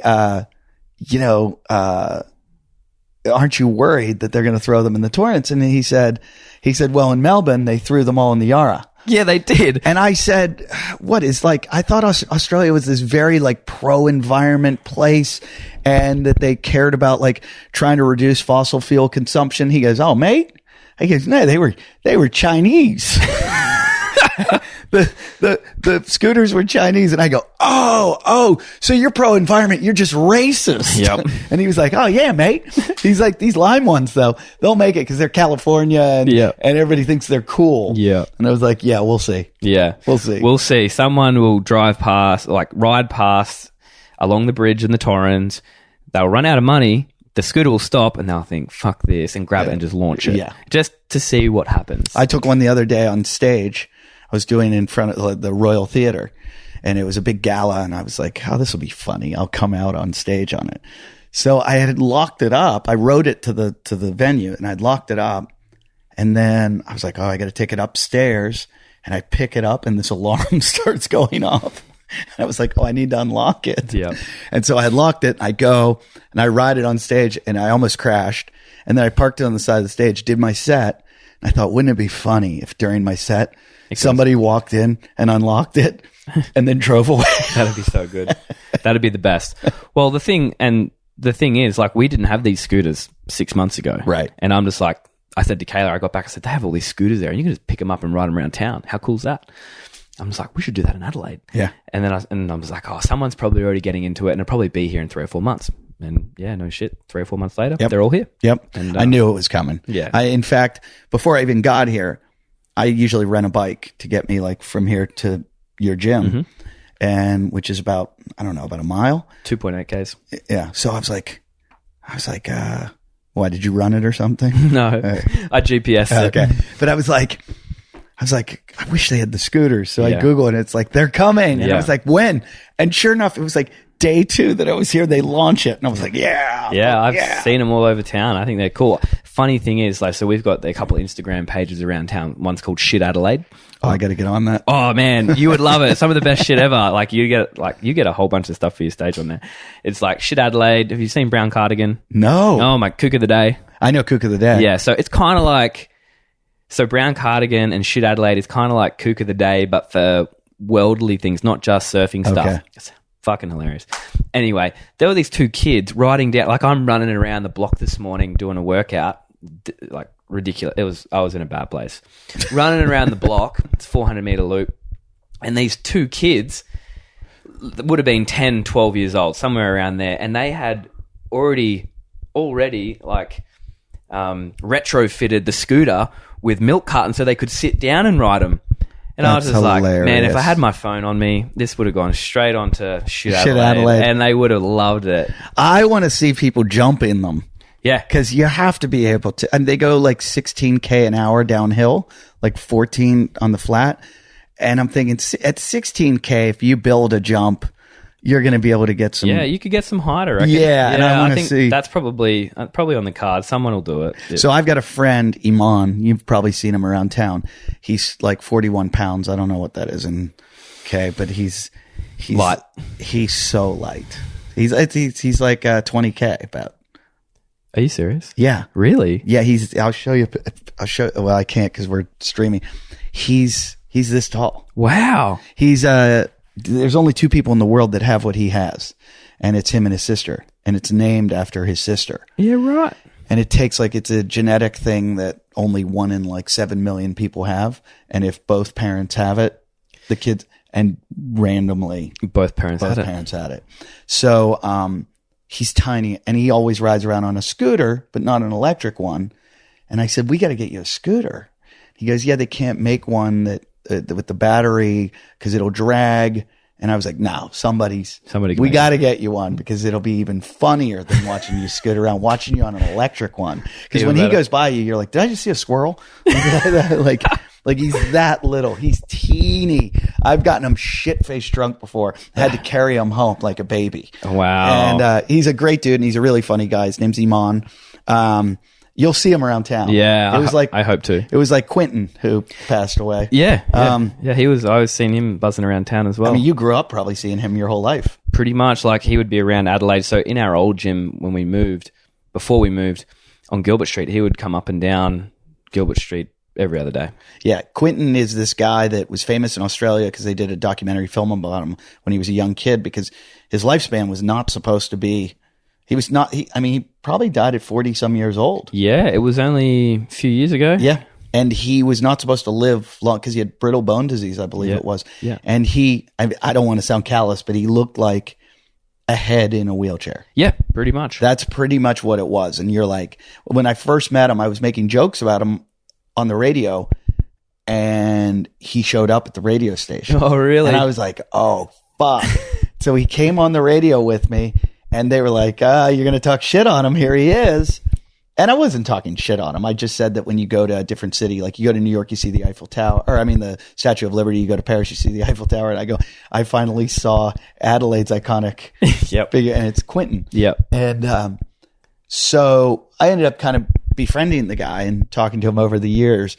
And it was just astounding that he was able, talk about adversity and handling life when you're dealt some shitty cards. Mm-hmm. He was a fucking head in a wheelchair. Yeah. And you'd see him everywhere, just motoring around. I vaguely remember maybe he was even on for a short period of time on Our Big Brother. Yep. I think. Yeah. I believe that was how he got quiet, after the doco, but after that, Big Brother, I think. Yeah, and a lot of people had a problem with him. They're like, he's an arrogant fucker. I'm like, he's a head in a wheelchair. Let him do whatever the fuck he wants. Yeah, it never really bothered me too much. Yeah, he was a good dude. He always came to my shows, and I used to do a joke about a guy, Superman in a wheelchair, like wearing a Superman outfit in a wheelchair. It's an old joke. And he showed up at one of my shows wearing a little Superman outfit. And I was like, you have a Superman. Yeah, that's so good. So good. So let's change gears a little bit. What are you doing to train now that you've made it into the games, but you still have to do well in the open? Correct. So that you seed well. Yeah. If that is even true. Well, we'll play it that's the case. So yeah, basically now, like, I'm working, like, things that have let me down in the past, and it's not that I haven't worked on getting stronger or anything like that. Some of my lifts are good for what they need to be, and some aren't. Like, for instance, my deadlift is good, but it's probably because I got long arms. But my snatch isn't comparable, and my clean isn't comparable, and my back squat isn't comparable. My strict press isn't comparable. So working on those strength elements that have let me down at the games before is what I'm working a lot on now. What's your top finish? Would you 12? 18th. 18th. So basically, now that I have such a long period before the games to prepare, and that'll diminish very quickly. Like, I'll say it's a long period, and then I'll wake up and I'll be like, shit, we've got the games in a month. So now's the time to work on the things that have floored me at the games, as much as possible. And who's coaching you, doing your programming? Michelle Latondra. Okay. Like, I've seen and met Michelle over the last few years at the Invitational, at the games. I get along really well with Pat Vellner. He's a funny dude. And he trains with her too. And yeah, he gets coached by Michelle. And why did you decide you were working with Big Bobby D? Why did you decide to switch over to Michelle? Yep. So I was working with Bob, and look, I was chatting with Rob this morning. Like, we still get on really, really well, but I've been training and being coached by Rob for 4 years. It just kind of got to the point where I just wanted to change the scenery. It was nothing against him or his programming or anything like that. I think he's a beast. We're actually going to go do this tethered race together next month, where it was like 37K run and a 7.5K swim were tethered with a... Fuck that.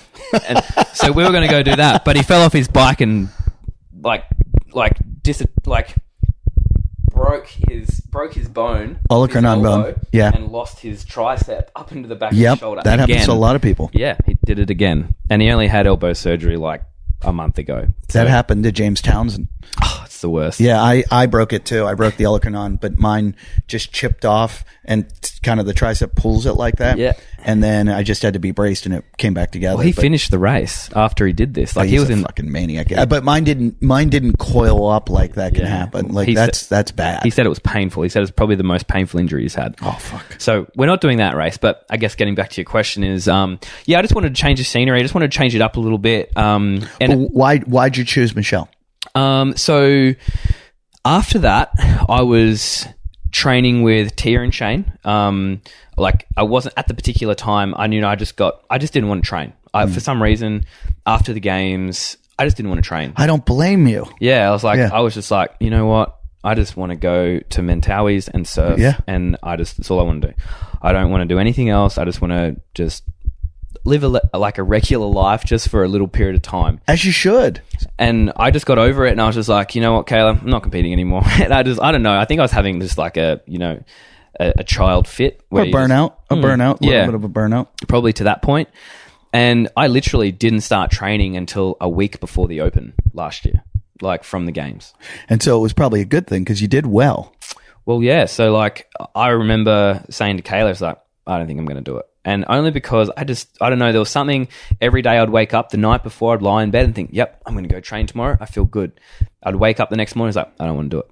And I don't know why. Like it was just something that was out of balance. And I was just, if I was feeling that way about it, and this was leading into Christmas, then I wasn't going to have a very successful season if I forced myself. Right. So I was just like, I got on the phone and chatted to a few people and sort of got their opinion on it, and a lot of people's opinion that I respect. And they were just like, if you're feeling this way, man, like you need to change something up. And I was like, okay.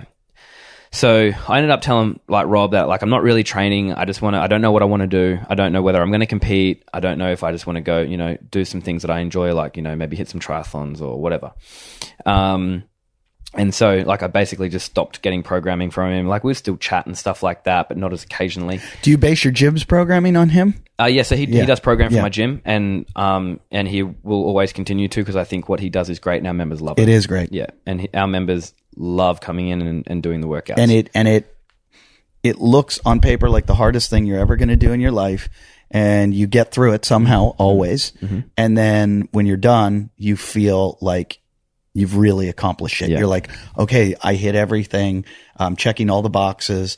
I'm not missing out on anything. I'm getting my strength. I'm getting my conditioning. I'm getting my endurance. I'm getting my stamina. Like every little aspect, you're hitting all the body parts, and it's great. It's different to old school CrossFit programming where you walk in and you've got. I should put a plug in too. So if you want to check out his programming, it's at Raw Strength and Conditioning. Yeah. Different from Raw Athletics. Raw Strength and Conditioning, and it's a Big Bad Bobby D. Yep.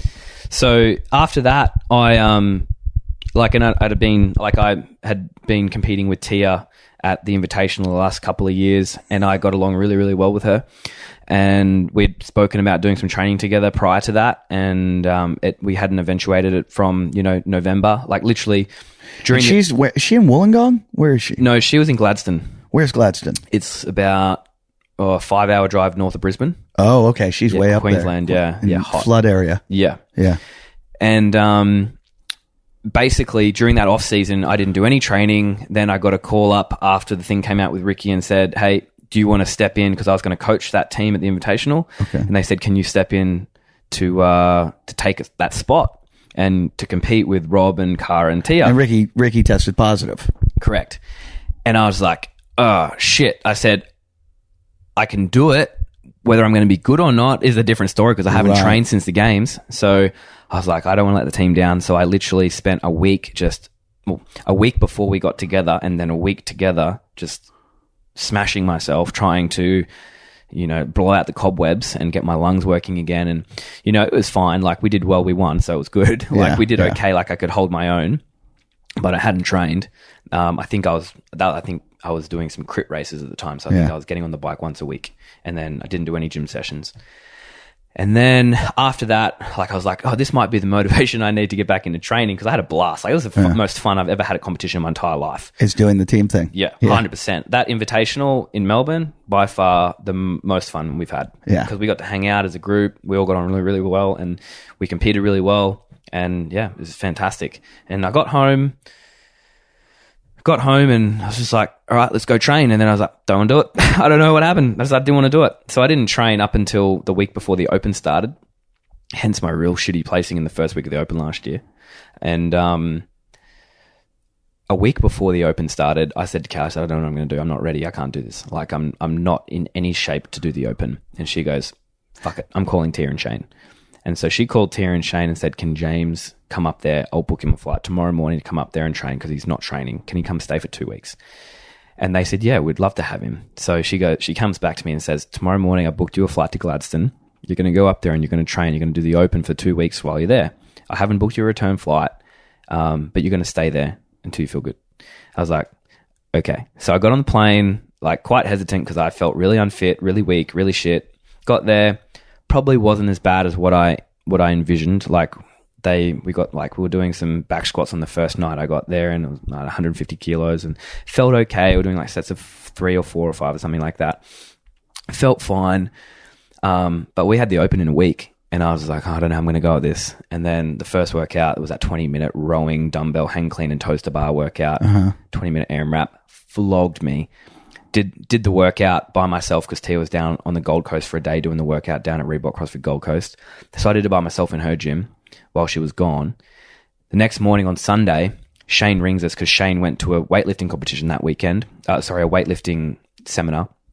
And he said, Tia, James, your scores are shit. They're not going to do well. You got to do it again. Oh. So we're just like, fuck. So like at that particular time, I was ranked like 180. Yeah.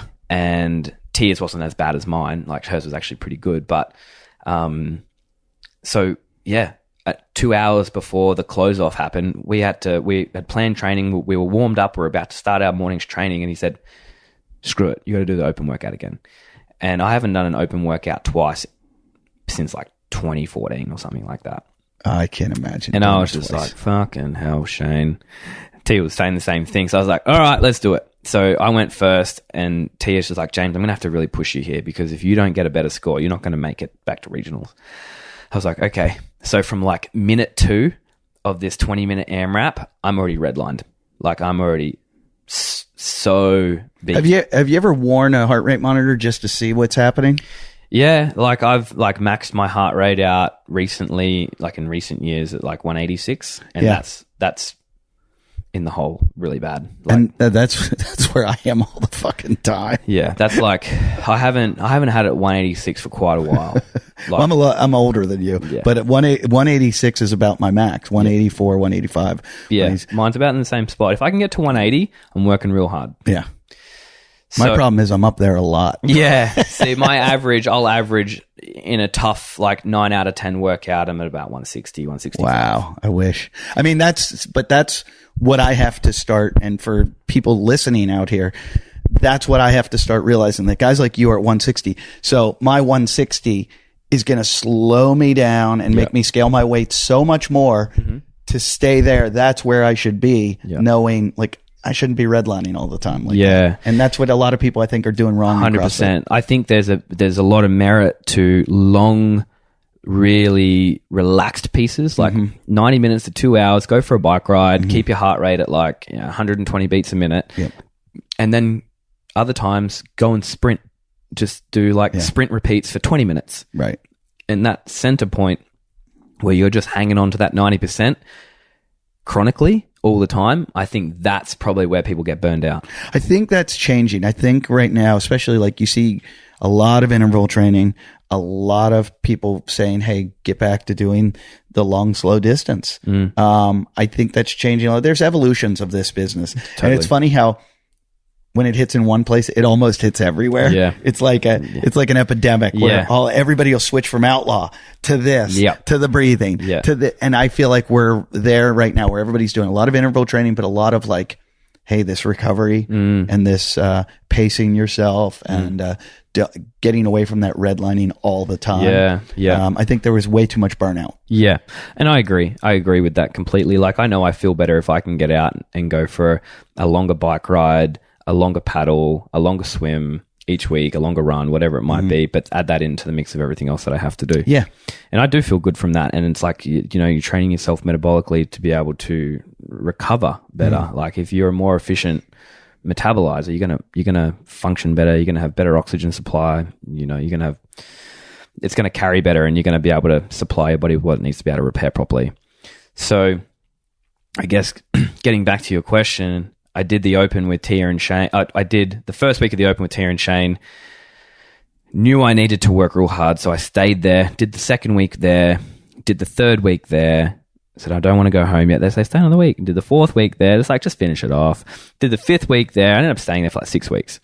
And it was great. Had a really good time. It was like a 6-week intensive training camp. And by the end of that 6 weeks, from feeling probably the most unfit that I'd felt in a long time to being literally feeling the fittest I've felt in a long time. That's great. In 6 weeks. And then I went home for about a month and then went back and then did the lead up to the regionals with them as well. And I was just following what Tia was doing. Like, I didn't want Shane to modify too much for me. Like, he would if I needed to. Does he do all her programming? Yep. Okay. And then he'll get pointers here and there if he wants to. He's a big believer on further educating himself. He doesn't think that he knows everything, so he'll go out and search and then he'll put it into the way that he wants for her program. And so I spent more time with them leading into regionals, and then we had a great regionals together.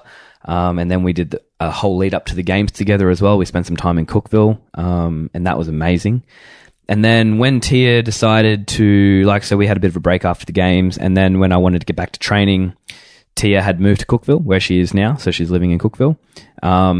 So funny how that's become this it's like Mecca. It's like the Bat Cave. Yeah, it is. Where they're all hanging out and doing this, it's like a secret lair. Yeah. That, let's see how elite we can get. Yes, exactly. But it's weird because usually people if you're a competitive athlete, it's like you want to go train and you don't want anyone to know what you're doing. Yeah. They're going, no, if you're really good, come train with us and we're all going to get much better. Yeah. And I think you want to be around, elite fitness when you are elite. Like, that's it. You want to be able to be pushed. And basically from then on, when you get there to Cookville, is everybody doing the same workouts or is everybody doing their own shit? Yeah, most people are doing their own stuff to an extent. Like, people have their own things that they need to work on. Maybe the basis, the basis of it, you can jump in and you can do a bit of this and a bit of that, and you to and fro. It's like, oh, we're going to hit this tomorrow. Do you guys want to join in? It's like, yeah, that sounds good. That kind of fits with what we're going to do. Where do you stay while you're there? We stayed... Where did we stay? Oh, we stayed at an Airbnb. Right. But then we did a lot of training in Rich's Barn and then at Mayhem and things like that. It was cool. It was Swimming in his lake? We did. Yeah, we went up to Senior's place. So we actually did this workout, and it was like a ride from Rich's place. So on bikes? Yeah. From Junior's place up to Senior's place, jump in the lake, hit 3 laps of his lake, jump out, run down to the church and back, which is like a 5K run back, jump in the lake, hit 3 more laps, jump out, jump on the bike, ride out, ride back, jump back in the lake, hit more laps, jump back on the bike and ride back down. It took 90 minutes, something like that. It was pretty rough. It was good. It's super fun, but that type of stuff I love doing. I just love being outside and training outside as much as I can, so I can get the sunlight. I can get that sunlight to, help me produce energy, charges my batteries, makes me feel good. So if I can do anything outside, I will. So we did that whole lead up to the games. After the games, when all these sanctioned events got released, we didn't know what was going on. So we didn't know. The good thing, the reason it worked training with Tia and Shane is because, I think we mix really well. I don't try and change anything. If someone tells me to do something, I'm just going to do it. I'm not going to, I'm not saying for people not to ask questions, but I don't ask questions. If someone says we're doing this, I'll be like, sweet, let's do it.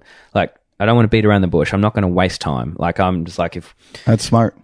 I just think if someone is giving you advice and they've proven that they can, get good results, and Tia is, the epitome of good results, just do it. Don't ask questions. You save yourself some time, save the energy of them trying to have to explain about what it's for. I remember we finished training one night at 8 o'clock and we thought we were finished. And then we get in the car and Shane says, oh, guys, we're just going to stop off somewhere. And I was just like, oh shit. And he must have done this to Tia before. We got out to this place called Spinnaker Park and he goes, oh, we're running 13Ks tonight. I'm just like, we just finished a double session day and we're fucked. And he's like, okay, we're running 13Ks. I didn't ask any questions. All right, let's do this. That's how it should be. It's just you don't say, oh, are we doing too much? Are we doing this? It's great when it's great when you have a good coach. 100%. If your coach, if you can put your faith in them and say, I'm just going to do what this guy says. Because I've in my old days of training, running, I had to do that where I have to say, there were little moments where I'm like, does this guy know what he's talking? And it's just you know what? This guy's produced world champions, gold medal winners, world record holders. I need to shut the fuck up and just do what he says. And once you take that out of it and take your head out of it, you're like, all the second guessing, you're like, I'm going to do my part, which is work as hard as I can. I'll let him do his part, which is coach me and train me. Yeah, that's it. And I think there's a lot to be said for people that listen a lot more than they talk, especially when it comes to training. Sometimes it's better just to not talk and just do the things that you're being told to do. Stop asking so many questions. The internet, though, has caused us all to be these like, we're all experts and we're all going, well, I think, and I heard this and this can do this. And, and it fucks you up in a lot of ways. Yeah. In my personal opinion, in how I've kind of approached my training, since as long as I can remember, I've always benefited from just doing what I'm told. Yeah. Just do what you're told, and see how you go. Give your best effort. And that's it. So I guess leading on from that, so when the sanction events got released, we didn't know because Tia was living in Cookville. She just moved to Cookville. I was living in Adelaide. Prior to that, we were training for the Open at the same time. We were training for the regionals that we were both competing in. We were training for the games that we were both competing in. And it really worked. He didn't have to modify anything for me. I would just do exactly what Tia did, with slight modifications for stuff that I needed to work on a little bit more, whatever it may be. And we can just do that on the fly. But leading into sanctionals, Tia's getting ready for Waterpalooza. I'm getting ready for Fittest in Cape Town or ACC, or, then she's getting ready for whatever she might be doing. And, he would have to structure a whole new program just for me so I could pick at the right time for the right event. And I can understand how that would be a burden on the energy that he would input then into Tia. And we spoke about it, and I'm completely fine with it because I understand. I'm not at all, hurt by it or anything like that. But he was just like, I think my energy and focus needs to be put into Tia to make this happen. And I understand why he did that. So I was like, nope, that's completely fine. Like, I don't want you to have to write something different. Like, it worked really well because I was training with Tia every day. And then we would talk pretty much every day when I wasn't with him about the stuff that we did on that day because it was exactly the same. So I said, that's cool. Look, I'll find someone who can take over the training, leading me into this season. And I was sitting back, just having to think about it. I wasn't putting any pressure on because I think I was having my eye surgery done and stuff like that. And then I just, I thought of Pat and I thought of Michelle, and I thought, every time I see Michelle, she's so lovely. She's super nice. She's obviously shown that she knows how to program fantastically because she's had fantastic results with guys at the games. Who else she had do well? Vellner? Pat Vellner and Laura Horvath. Okay, yeah. And Willie George. Okay. Willie George's. And then Bobby D was working you and Fikowski? Yep. Okay. Is he still working with Fikowski? I believe Fikowski's with Brute now. Okay. And I think he just needed to change the scenery as well. Right. And I think every athlete gets to that point where they just want to change the scenery and, just change things up because, I'd been doing this 8 years. Yeah, it can get boring. And I was just like, fuck, I just want to change something up. Yeah. Like if I just continued on that path of not enjoying it, I just wouldn't do it. Like if I had to train by myself these days, I wouldn't do it either. Yeah. Like if I was restricted, if someone said, the only way you can go and compete at regionals in the games is if you had to train by yourself, I'd be like, fuck that. You're like, I would just go surfing. I wouldn't do it. I only do it because I enjoy doing it and I enjoy sharing the fitness and fun with friends and making up cool workouts. When we get an outdoor session, it's like, okay, I want you to go, if Michelle says, I want you to go swim in a lake somewhere and I want you to, structure some, like a little triathlon or something, I was like, hell yeah, give it to me. Yeah. Because I love that stuff. And I love taking, 5 or 6 people from the gym, whoever wants to come, if there wants to be 20, there can be 20. And we can go down to the lake, we can swim in the lake, we can board paddle in the lake, we can run next to the lake, and we can bike ride. I make fun of the community all the time because guys used to talk about this on the show, but that's where it does come in that it's really cool. Like I brought my promoter to your show, or my promoter from my show to your gym. Yep. She's like, I love the people there because everyone's so nice and they're all about eating well and they all want to do like cool shit. Yeah. And that is what's great about it, that you can walk into your gym and go, hey, I'm going to go do this. Who wants to go? 100%. And there's 20 guys that are like, I'm in. Yeah. Yeah, that sounds really cool. Yeah. What time? Where? Yeah, it's about using the fitness and sharing it and having a good time and being social. Yeah. And that's the whole joy in doing it. And if I didn't have that joy, it definitely wouldn't have made me do what I did last year was an improvement. I wasn't, stoked about my result. Like I wasn't stoked about 18th. Like I would rather see myself in the top 5, of course. But I enjoy these training sessions. I love them. They're so much fun. And if they weren't fun, I wouldn't do them. Some of them aren't so much fun, but you got to do the hard work as well. Right. You can't just bypass it and do all the fun shit. Right. Like you got to do the grunt work, and you got to do the endless back squats, and you got to do the endless snatch repeats and complexes and thrusters and all that stuff. You got to do them. If you don't do them, you don't put your effort as much into them, you won't do well. Simple as that. But then, I thought of Michelle, contacted Michelle and said, hey, look, I'll need some help preparing for this upcoming season. We don't know what's going on. I'm still in contact. I still chat with Bobby. I still chat with Tia and Shane. There'll probably be times where I'll go catch up and I'll train with Tia and Shane at some point. I'll probably go train with Bobby from time to time. But no one's programming for me at the moment. And I love what you've obviously done with, Laura and Pat. I love seeing what he does. Would you be interested in helping me out? And she said, yep, she would love to. And, she's so lovely and she knows what she's doing. She's so good. She's so thorough. And I feel like it's so well-rounded. It's giving me everything I need. Right. So started working with Michelle. Absolutely loved it. Still working with Michelle now. We'll be working with Michelle all the way lead up to the games and beyond. I'm training with her. Now, for those people out that are wondering, is it expensive to hire a coach? It's not the most expensive thing in the world. I would say, at the moment, so with Michelle, what she does is she coaches myself, she coaches my cousin, and she coaches another guy from the gym. So we're all bundled into one thing. Oh, you have another. I know your cousin's a top female. She's ridiculous. So Simone's ridiculous. She started it. She did it one day, and the next day she made it to the regionals. Yeah, so she picks things up very fast. And I said to her right at the beginning, and she took it really well. She's like, hey, you're not going to have a long time to get good at this. You got to get good at it tomorrow. I said, I see you out there working on your kipping pull-ups. It's fantastic. Hammer them down. And then but within next week, I want to see you being able to link butterflies together. And then the week after that, you need to get a muscle up.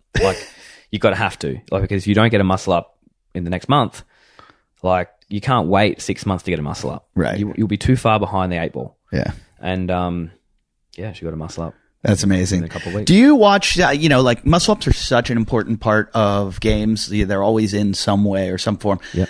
I'm watching a lot of gymnastics guys that these calisthenics Instagrams and stuff like this, where these guys do them so effortlessly with such perfect gymnastic movement that I'm it seems like CrossFitters are missing out on that, where if they went and learned gymnastics a little more fluidly, yep, they could take so much effort out of it, and it wouldn't be a muscle up any longer. It would be just like a technique. I mean, I'm watching guys that it doesn't even look like their arms bend. Yeah. That their kip is so good and so fluid that they are straight up overhead. And they did that easier than I do one chin to bar pull up. Yeah. It's just so easy. Yeah. I have seen those guys the calisthenic dudes and the park gym dudes doing them super smooth and super easy. And they're amazing. They look great. And I think there's definitely merit to a lot of people learning how to do them better.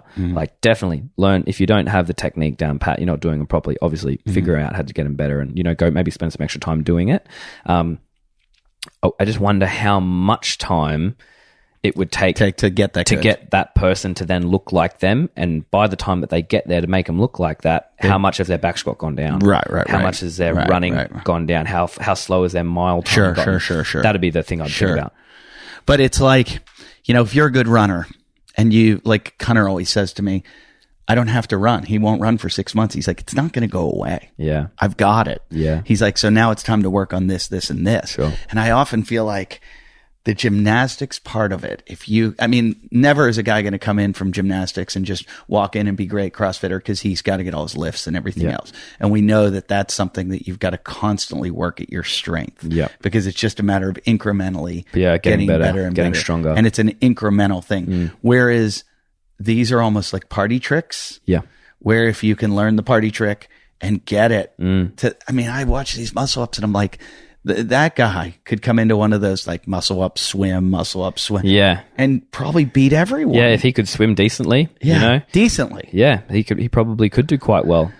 And it's one of those things that I feel like I don't know. I just feel like nobody's spending enough time with. Yeah. Like you have to spend the time with the weights. Yeah. I get it. Yeah. And you've got to condition yourself for your lungs and your heart, pump the blood. But what I think about a lot with the games is the skewing of what you need to be good at. Like, is there ever, if we look at its entirety, and I'm sure people have gone through this and looked at it, but Armin has probably analyzed it up, down. He's gotten actuaries that have done the numbers. If you have any question ever about what percentage, because I would like to see like how much of the games, because I haven't taken the time to actually look at it, but how much of the games is based around your strength, and how much of the games is based around how good you are at gymnastics, or how much of the games is based around how good you are at, outdoor triathlon style events. Like, and what is the optimum? Because what we're looking for is a test that broadly tests someone, but you don't want it to then come down in the end to, just someone being just mega strong and just taking out four events at all. But if you look at Fraser.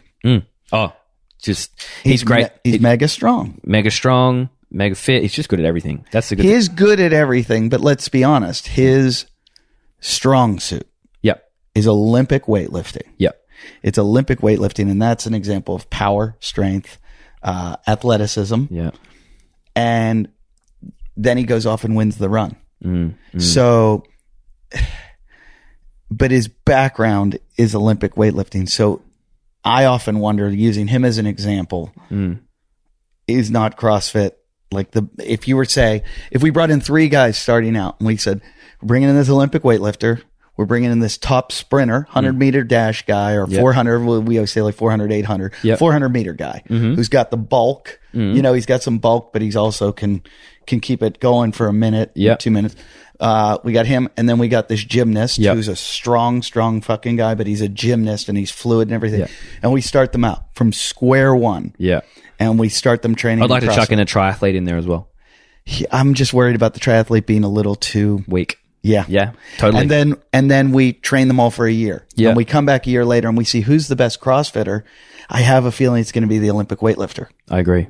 But back in the day, Greg Glassman said it'd be the gymnast. But I would have thought that too. Like when I was in college and we all trained, all the sports, all trained in the same weight room with the exception of football. So it was basketball, wrestling, track, soccer. We all used the same weight room. I think it's whatever. And the gymnasts were freaks. If we look at all of those sports, then you look at the things that take the longest to get good at. The longest. Like you look at all the gymnasts and, their gymnast career is usually up to about, 12 years old. Yeah. Normally. Yeah. It's just like for the weightlifter, you don't start getting that, that bulk strength until later on. For the sprinter, usually these sprinters these days, they don't come out of the womb slow. Like they're quite talented to begin with, and then they just, perfect it. So I think the thing that takes the longest to get good at is the Olympic weightlifting. So if you get into that early and then you transition, you've got a longer period of time of a head start. Does that make sense? Sure. And you can put together a pull up, and you can put together a muscle up. You can do those. So things. in knowing that, is that where you focus the most of your time on the Olympic lifts? Well, that's what I suck at the most. So yeah, that's what I have to. Yeah, but I do put a lot of time in. Yeah, you're one of the smaller guys. Yeah. I mean, I'm 88 kilos, 89 kilos. So that's about what, 180? 185? Yeah. Maybe a bit heavier. Bit heavier. Yeah, like 192. 192. I was going to say 192. So, and how tall are you? 177. 5'9". 5'9". Yeah. So you're still a little bit smaller. Yeah, I would say maybe just a little bit, but 5-10 pounds. Yeah, maybe something like that. But then again, like it does, help me out when we go and do like the runs and the boards and swims and bike rides and stuff, because that's the stuff I like. Yeah. But yeah, it's something that like trying to build the extra strength and getting really good at the Olympic lifts has taken me probably longer. It's like, for instance, let's look at it like this, always been quite good at pull-ups, never very good at handstand push-ups, for instance. I would if I was to set up a program from, like, if I was to, for instance, as a kid, if I was to set up a program and do the exact same stuff for my handstand push-ups and the exact same stuff for my pull-ups, at the end of a 6-week program, my pull-ups would have advanced more than my handstand push-ups would have advanced. So it's like something like that takes me longer to get good at with the same amount of effort and programming. So if I was to go out and run or swim, like, my swimming has gotten so much better than my Olympic lifting in half the time, if that makes sense. Right. So that's I guess that's you weren't always a good swimmer, though, being a surfer and also just being, you know, an Aussie. You guys take your swimming a little more serious than I never did competitive swimming, never did anything like that. I mucked around with like surf life saving as a kid. We did boards and stuff, but I hated swimming. I didn't hate it. I didn't hate swimming. I loved being in the water, but I was never very good. I wasn't a fast swimmer or anything. I could not drown. Like, I could keep myself afloat. Right. But I loved surfing, and it never really translated so much. It's just until I actually got in the pool and hit some laps and had to put my head down. Yeah, it's a different surfing and swimming.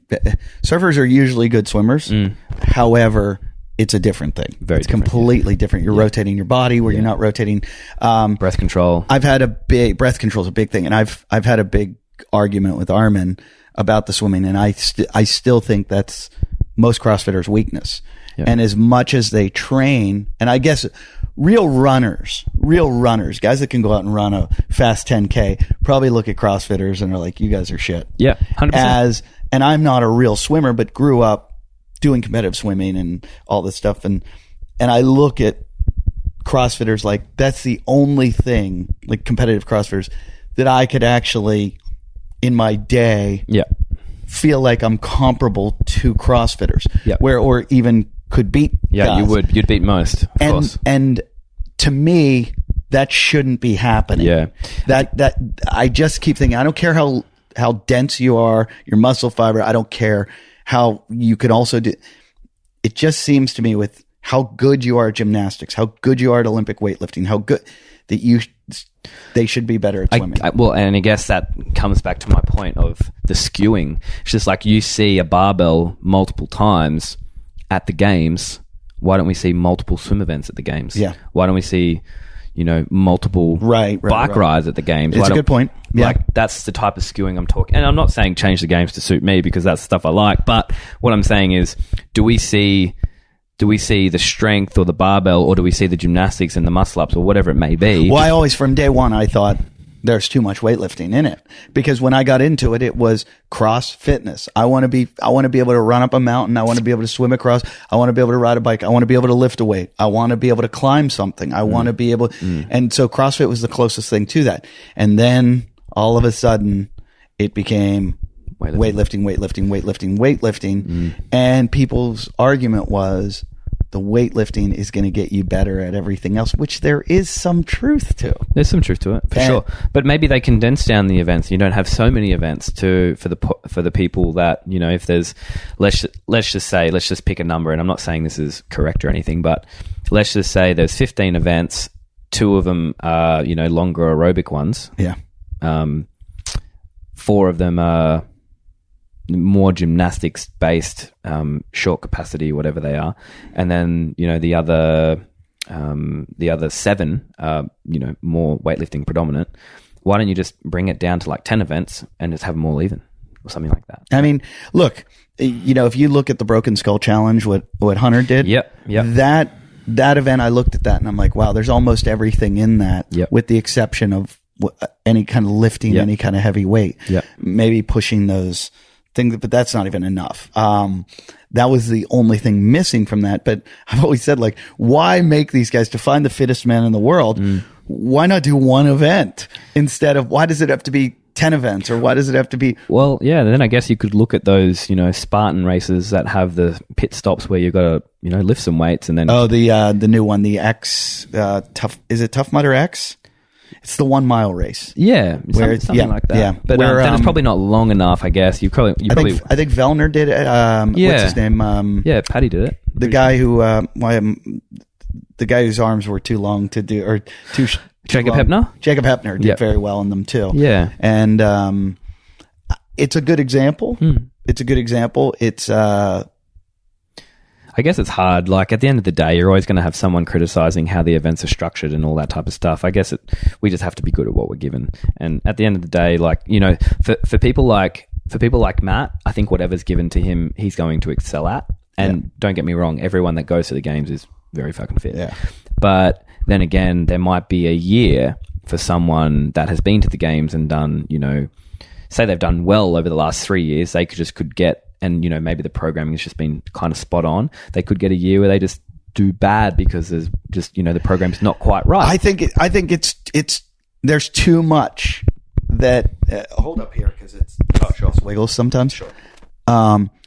There's too much that when you're going to do enough events, you're going to weed that out, and that's why Fraser wins it, because if it was just one event, it could be, you know, just not in his wheelhouse. Totally. But if you've got enough events, but I think if you made a long enough event, like a long enough course where he's going to get to use all his attributes of fitness, the best guys are still going to win that. Sure. I forget how he did. Remember the event that was the last year where you guys had to carry the dummy, climb the rope? Yep. Was that had the cargo net in it also? Yep. Was that brutal? That's probably right in your will. Didn't you win that? Did you win that I won my heat. Okay. I think I finished 5th. Okay.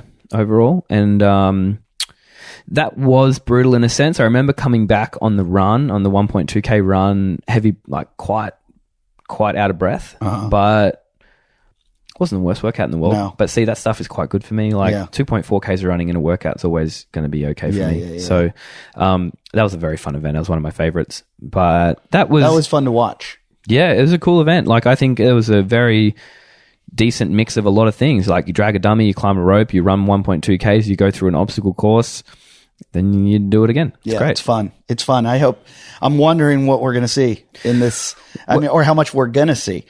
Going back though, the first couple games, not the ones at the ranch, but once it left the ranch and was first in the Staples Center or whatever it was, not Staples, whatever it was called. StubHub. But it was called something else before StubHub. Yes. Those were really easy to watch online. Yeah. You would just click on and click the event and watch the whole event. Yeah. It almost got more complex and harder to find, harder to watch. You'd go in and you'd be like, now I got to go to this YouTube video here, but I don't know which heat this is. Is this the final heat? Yeah. And it became so complex that maybe this is just me. There's probably people out there like, you fucking retard. It was so easy to watch. I find it difficult to watch.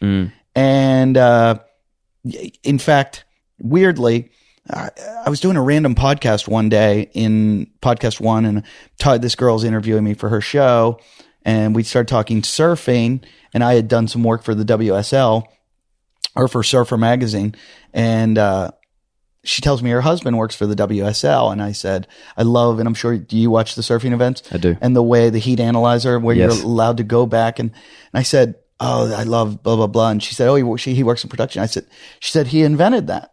And I go, that should be done in every sport. Yeah. The heat analyzer that's on the WSL site for surfing is the best way to possibly watch sports, because what it does is it highlights all the important parts, and you can like take your cursor to there and go, I want to watch this wave. I want to watch this wave. I want to see this wipeout. I want to see this interview. But you see it on the timeline. So if you want to watch the whole thing or fast forward or slow down, it's showing you where to move up to and where not to. You're not watching and I know you know what I'm talking about. I'm just talking to them. You're not watching the video and scrolling a video. Yeah. You're looking at a timeline where you put your, cursor over it and it'll say he had a 9.5 wave here. Yes. And you're like, oh, I want to go to this. Or he got an interference call here. Oh, I want to see what the interference was. Yeah. So I introduced him to Rory at CrossFit headquarters. And I said, you guys should bring this technology, because they were trying to take it out of WSL and sell it to other places. I said, I'd like to watch an NFL football game like this. Yeah. I mean, I would go, you can take me through a whole boring quarter and I can go to, oh, here was the good tackle. Yeah. And then you become the programmer yourself. Yeah. And it's much more interactive. Totally. And I think people are going to spend a lot more time on your site then, where you can advertise. Totally. So in I was just trying to bring two people together and help them both. And he told me it didn't go well with HQ. Yeah. And I was like, this would be the best way to watch it. Because then you see every heat. You see every person in it. You see how they scored at the end. And then you can just start watching and playing. Well, nowadays with everyone from the media team, I think what was CrossFit pretty much the only organization that, they were the media team as well. Like, right. I think everybody else outsources, don't they? Like, baseball outsources, basketball outsources, NFL outsources people to take over their media. Like, they're not, the experts in media. So they're the experts in, running the NFL. They were very exclusive. Because I had talked to them a few times about doing some stuff with them. They'd come to me and said, hey, why don't you, a number of times, they wanted me to direct some commercials for them. They wanted me to do, early on, talk to me about commentating. I said, I'm not good at that. It's not in my wheelhouse.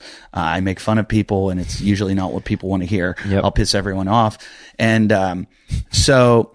I would love to hear that. Yeah, but no, I understand. They wanted... But then I would kind of say, okay, or... there was a money problem. I was like, guys, maybe I should have done it for free, but I didn't want to. I kind of felt disrespected that they wanted me to do some shit for free.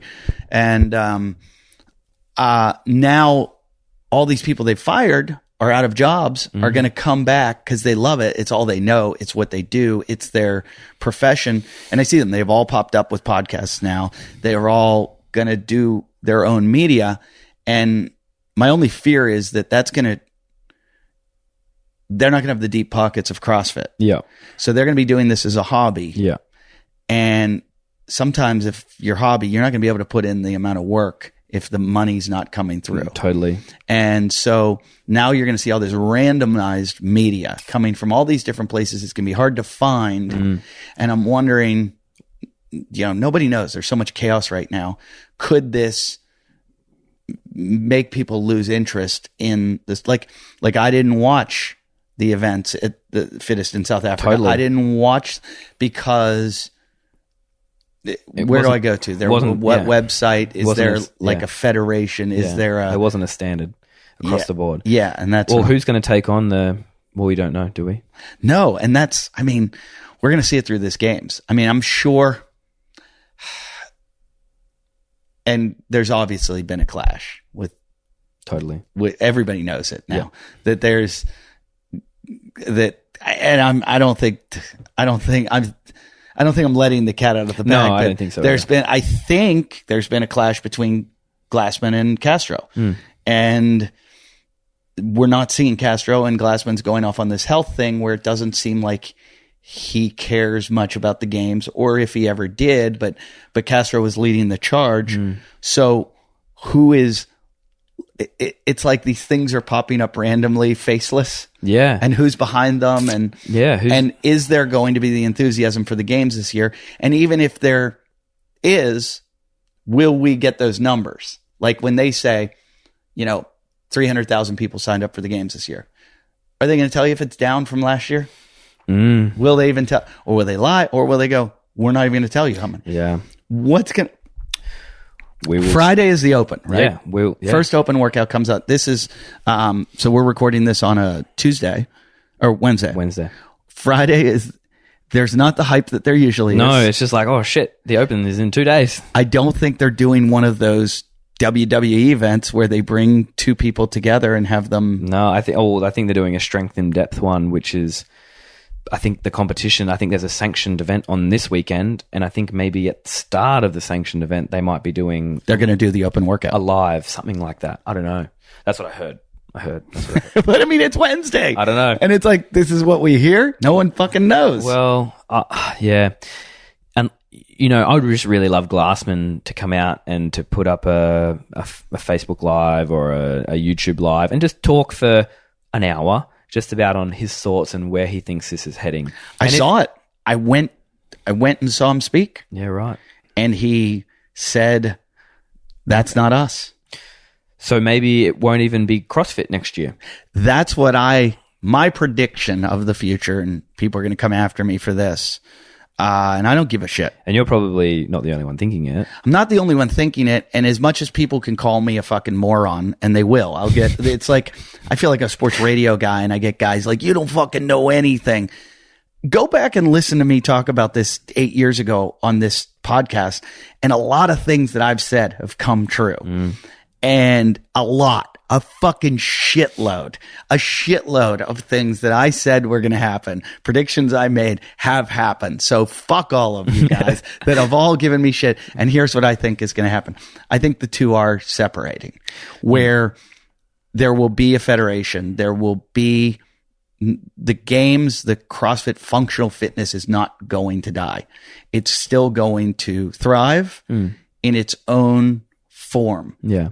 CrossFit is going to be a way to certify people, to certify, to affiliate gyms, to create the fitness protocol that then teaches people to be able to go work out at these competitions, but mostly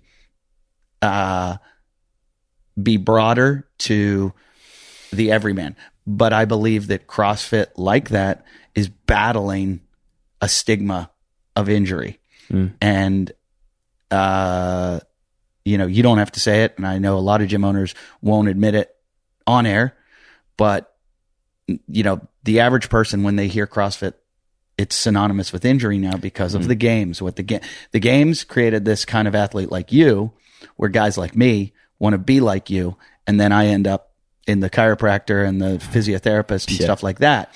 Not because of CrossFit, but because of my ego but seeing what you're able to do, what I'm not able to do, but what I thought I could do. Yeah. And I think it taps in, and I agree with you completely. I think it also taps into, maybe the ex-swimmer or the ex-footballer who was really good, but, maybe never made it as a professional, but has that really competitive edge and was a fantastic athlete, as a junior, and they were competitive and they would win some things. And then, they found this thing that, they could be quite competitive in, like, naturally. And then it just, pushes them. They don't know where that line is drawn. I was listening to I'm pretty sure it was a Sisson podcast talking about, he knows where his line, like he's like 62 years old. He looks great. Yeah.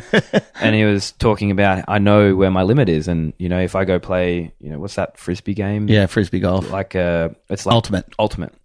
And he goes, I know that I can't anymore. I can't go up and check someone trying to catch this Frisbee. Like, I'll hurt myself. Like, a few years ago I did that and I hurt myself and I didn't draw the line.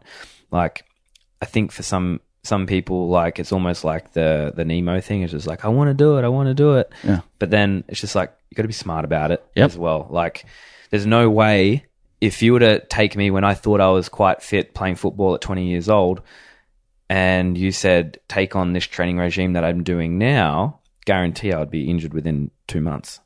Guaranteed. Yeah. Like, I wouldn't be able to do it because the volume is so much different nowadays. And back in the day, like in 2009, 2010, you could train for an hour a day and still be great. Yeah. Like, but now it's like we're training for like 4 hours a day. If anyone, sometimes more. And then if anyone wants to jump in, it's like, I want to go to the games because it looks so cool. It's just like, you just can't jump into 4 hours a day. You'll hurt yourself. But so it was a PR nightmare. And I think that's what happened. This is all my opinion. It created this nightmare for CrossFit, which was trying to bring in the masses to do this workout. And the masses were coming into it and sometimes leaving with injuries, saying, oh, I got injured. And whether it be from poor coaching, whether it be from egos, competitiveness, whatever it was. And so now Glassman has to battle that back because he's got to build this worldwide thing that he has. And probably looking on paper, the moneymaker is CrossFit. The moneymaker is not the games. So he went, well, I'll let the games, these people love it so much, they'll go do it themselves. And so you're going to have a media that's going to be a random, its own media that does it on its own. All these guys that have been let go are going to go form their own little companies and go film these things and somehow, be entrepreneurial and make companies and make, their own production companies and call up Wodapalooza and say, hey, we'll shoot your whole thing. We'll do the web. We'll do this. We know how to do this. And you pay us. You don't pay CrossFit. You pay us. Yeah. And all of a sudden it's and then it will all come under this federation, and the sport will still exist. And if you are training like you'd go to a tennis court, that doesn't mean you're going to be at Wimbledon someday. Yeah. You're playing tennis. You're going to go to a CrossFit gym. That doesn't mean you're ever going to go to the fittest of South Africa or whatever, Cape Town's fittest. It just means that's the gym where you practice at that. Yeah. Because you go and practice Brazilian Jiu-Jitsu doesn't mean you're ever going to be in the octagon at a UFC event. Yeah. And that's how people need to see it. So I think Glassman is kind of separating it. Yeah. And, but yet he's not, it's not like he said, Castro, you can have it or I'm selling it. And they are certifying, the certification of the competitions. Yes, exactly. Cause I said that to Armin. I called him one day. I said, who's programming these events? Like, cause you could make your event in Dubai to try to get like a Hunter McIntyre in to the games. You could go, we're just going to have like a lot of running. Yeah. And all of a sudden he flukes his way in. Yeah. But Armin said, no, I think CrossFit has to kind of oversee it. I go, do we know? Does anyone know? Who's doing the program? If there's any oversight? So, that's what this kind of federation will do, is that oversight to go, all right, this is ridiculous. Okay. This is not okay. So I think they're going to exist in their own space. Two separate entities. Yeah. And, I think the one here's the thing, which one's going to be profitable? Because the games has all of the excitement and has the possibility of growth, where CrossFit's fighting a PR problem. Yeah.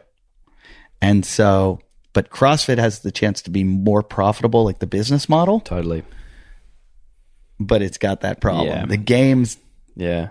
They may even have to, maybe pull it from a yearly to a bi-yearly, or even every 3 years or every 4 years. Could be with the Olympics. And when I said, people came after me when I said that the reason Glassman chose this to be in every country was so that they can eventually go to the Olympics. And they make it, because you make an Olympic sport, more people are doing it, more people see it.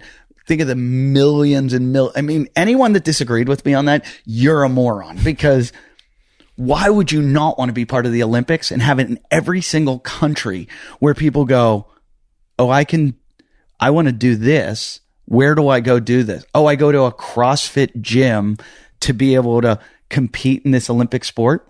It's a no-brainer. Yeah. I guess the only thing that I think about with that is, like, you look at, I guess it does. I guess it does. I guess you could, because then I think about world records and things like that, which you do have. But then you think about, like, think of boxing is at the Olympics. It's like there's no world records for boxing at the Olympics. It's like there's a lot of sports that there's no world records. I was trying to think of a way that you could implement it. And I guess you wouldn't be able to, standardize it. That these are the exact events that you're doing every time that we do it. You could still make it different every single time. People are crazy if they don't think it can be in the not this Olympics, but the next Olympics. It could actually be in. Surfing is in this Olympics. Who surfs? Islanders, people in South America, people in the United States, people in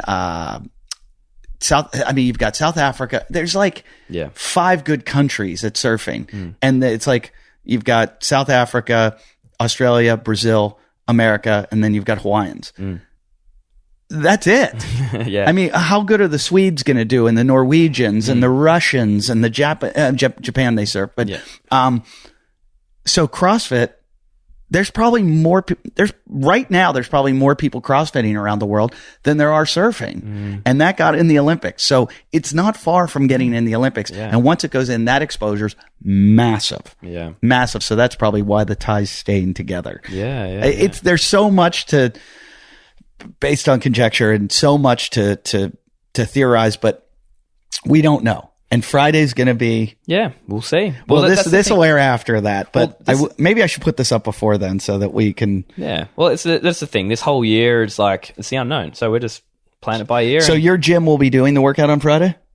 Or Saturday? Saturday morning. Saturday morning. Yeah. I'm just so terrified of how how much harder they've gotten every year. And I'm like, I don't do them ever. But I said I'd do the over 60 women scaled. Yeah.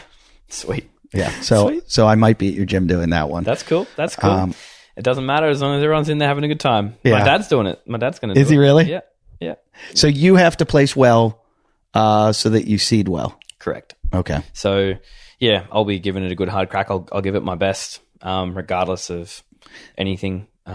So yeah, I'm gonna try and place as best as I can, and then hopefully with how we think that the games is going to be set up, hopefully I get a good seating and I'm not stuck in the back 15 of 150 people taking off for a triathlon. Is it a bit of a relief though that you don't have to go to a regional? I think the I think the sanctionals are just as stressful in some way, just because you have to win it. So there's not like a top 5. It's like you can screw up a workout and still place top 5. That's a little bit deep pressure. Right. But knowing now that I don't have to go and do it and just, prepare and focus on the things I need to work on from now until the games. Yeah, it's great. It's fantastic. Yeah. I'm glad I don't have to go back and do it again. Like I feel good about it. But in saying that, it is a long time between now and then. You don't want to the thing that you deal with between now and then is the focus. It's just like you can easily, for a lot of people that make it early, you can either prepare very, very well or you can stuff it up because you either burn yourself out or you start too late. Yeah. It's just like you need to be quite on point. Because there's a lot about peaking. 100%. And that's where you're coaching. That's one of those things where you just have to go. I trust you. Trust your coach and that your coach will take you there. Yeah. And because if you get your head in it, you're going to fuck yourself up. 100%. So hope that your coach has you peaking at the right time and not overtraining or undertraining. And it's tougher, I think, than any other sport when it comes to that. Yeah. Is because it's all about the physiology. Yeah. It's not about getting in there and just playing your best game or being on that day. Like so many of these other sports are athletic ability. This is, it's almost like science. Yeah. It's just like I still feel not great from doing 2 sanctionals back to back. I couldn't believe he did it. That was a fortnight ago. I couldn't believe he did it. Still feel not. Because you did what? The Australian, what was it called? The Australian Australian CrossFit Championship. And then you went to the South Africa. Yep. So the day after we finished, we're on a plane. And then the day after we landed, we left. So we finished Sunday, got on a plane Monday, arrived Tuesday night after the travel. So we got in Tuesday afternoon, competed Wednesday morning. Oh, fuck. So it was just like, but it was out of my comfort zone, but because it was so close and back to back, but it was fun. I had a great time, but I'm still not quite feeling quite on point. Like I still don't feel like still a little bit out of breath. I still feel a little bit nearly fatigued. I'm not going to keep you much longer, but I have 2 questions based on that. Quick answers so that I don't lose train or we go off on a tangent. Sure. Do you feel like these like Wadapalooza or ACC or Fittest of Cape Town, do you feel like they were comparable to regionals or easier or harder? Really? Yeah. Fuck. Okay. Now, in saying that, in doing that, and you say you did 2 back to back and now you've got some time to reach, do you ever wonder if, we don't know anything about this. Do you ever wonder if you're damaging yourself for the future? Like that all this shit that you're doing to yourself is leaving you, like what you're doing physiologically? Yes and no. Yes, in the sense that sometimes when I'm pushing so hard that I think, fuck, am I doing myself damage? Yeah. And it's like, is my heart just going to give out? Yeah. Or is it going to, grow thicker in a particular way? Yeah. But then on the other hand, no, because I know how much effort I put into my recovery and how well I balance myself back out. So in that instance, I know that I'm doing everything I possibly can to make myself live a long time healthily. So I'm doing all the things that I feel like are good for me. Yeah, if people came to your gym, they'd see it. CrossFit or Mode Fitness, you see you've got the float tank, you've got sauna, you've got massage. You've got. Do you have a good massage? I gotta come get massage. Yeah, 100%. Oh, I gotta come get a massage. Because that's where I am in life. It's all about recovery. Yeah, and totally. Under Armour's your sponsor now? Yep. That's great. Yep. And they're new to the game, kind of. Yeah. It took them a while. Well, I saw, those tags that we all get from the games that are just like, this is your athlete pass. Right. Back in 2010, it said Under Armour CrossFit Games. Wow. So they were the sponsor in 2010, but then obviously Reebok took over 2011. And Reebok ends next year? This year? Last year? 2020, I think. 2020 or 2021. I forget. I can't remember. But either. they're out, and I've heard rumors. I don't know, but I heard Nike was. Everybody thought, as soon as Reebok's out, Nike's swarming in. Yeah, I heard that might not be true. Yeah, I actually haven't even heard. I heard something similar, like they don't want to do it. Right. But yeah, I don't know. Like maybe it might be an open playing field. If this is the way it's going, maybe it is an open playing field. And it's better for the athletes. Well, I would love to be able to wear Under Armour, the stuff that I train in all year round, at the biggest competition of the year. Yeah. So I feel comfortable. I can, put my right foot forward every single time I step out there, and I know exactly how I'm going to feel. It'll ultimately be more money for you also. But at this point, the way things are going with, you just went to the ACC, you went to Cape Town, you wore Under Armour. Yeah. Right? Totally. So standing on the podium wearing the people that support you is always something you want to do. Yeah, and that's going to increase your money and increase your support from them. Yeah. And then it really makes it a full-time job. Yeah, which it should be. You guys are at the point now where you've earned it. I can't thank you enough for doing the show. I could talk to you for 12 hours about all this shit. It's like I come to your gym. We didn't even talk about the Sharks in South Africa. Oh no, it's okay. How I pussied out? No, it was good. It was good. I was out in the water. I thought they were coming after me, but that's the day that there was an attack up in Byron. Oh, really? I went out. I think probably maybe 3 times in my life I've gotten out of the water that I've just had this like queasy feeling. Like I never think about sharks. I always put it at the back of my head. And I went out Monday at Waitpinga at Parsons. Yep. And I just started wading out, and it was big closeout, like barreling closeouts. And I was like, okay, I'm going to get a beating. Yeah. There's rips everywhere. Yeah. I'm going to be fighting around this whole thing. It's packed. And I was like, and I know there's the gray suits are out there waiting for me, the men in gray suits. Well, there's only like 2 weeks ago, some kid got taken. Yeah, he went missing off Parsons. And that's like a fairly well-known shark breeding ground. Yep. Yeah, for bronze whalers. Yeah. It's like the bronzies are out there, the great whites are out there. They're always around. Like they're around everywhere. But I don't know. And I feel like I learned years ago that if the hair on your back of your neck goes up, as we were walking down to the guy, he's like, "Oh man, this is a good way. It looks good today." And I was like, he's like, if I'm not feeling, I go, "Hey, look, there's no shame in my game." I said, if I don't feel it, and I just wasn't feeling it, even like when he said we're going to Parsons, I was like, oh.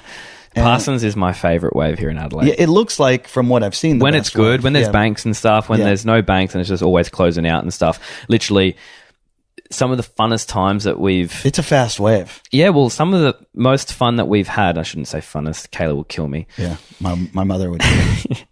But some of the most fun we've had down there is like with my mates, and we'll go down to weights, and it's just pretty much the point around the other side, and they're just big closeouts, and then we just egg each other on to have a crack. That is fun when you're with your boys. Yes. And you've got like a backup. So look, if I get whatever happens to me. Yeah, if I'm tombstoning and I'm not coming up. They're coming to get me. Yeah. My friends are not going to leave me. Whereas it's weird about surfing. Yeah. Guys will leave you. Yeah. They'll be like, hey man, you're on your own, dude. Yeah. There's not this. I think if somebody started, I know in my lifetime of surfing, I've gone over and paddled over and pulled a couple people onto my board and been like, hold on. Or, when you see them in trouble. But for the most part, it's like, you're out there like, hey, I'm trying to get this wave. You're trying to get this wave. This is my wave. Yeah. So if you're sitting there drowning, they're like, fuck off, man. This is my wave. Yeah, it's like a good set coming through. But it's just not good to be out there with people you don't know. So with a group of friends, there's nothing more fun than egging friends into to things that they're never going to make. Yeah. It's great. It's super fun. Yeah. Well, I know we're wrapping up, but we were down doing a quick workout down on the beach. We had a whole bunch of gyms from around the area put a post up and said, oh, anyone that wants to come down, let's do this workout. And it was a swim out and around this thing. It was literally 150 meters from my house. It was a swim out and around this this pole that's out in the water. And it's probably, like 100 meters out, 100 meters back. Is this out near like Glen Elg? Yeah, Glen Elg area. And so we're out there, we did this workout, and I had my prone board with me. So I'd finished the workout. A few people were still coming out and around the thing for a couple of laps. So I went and set out by this pole that's in the water as our marker. And I was just sitting there on my board, just egging them on to finish off. And we had this surf lifesaving ducky boat come across and said, "Oh, hey guys, we just got on the radio. There's 2 great whites just around the beach, like West Beach, which is a beach over from where we were. There's 2 great whites being spotted out there, 3 meters."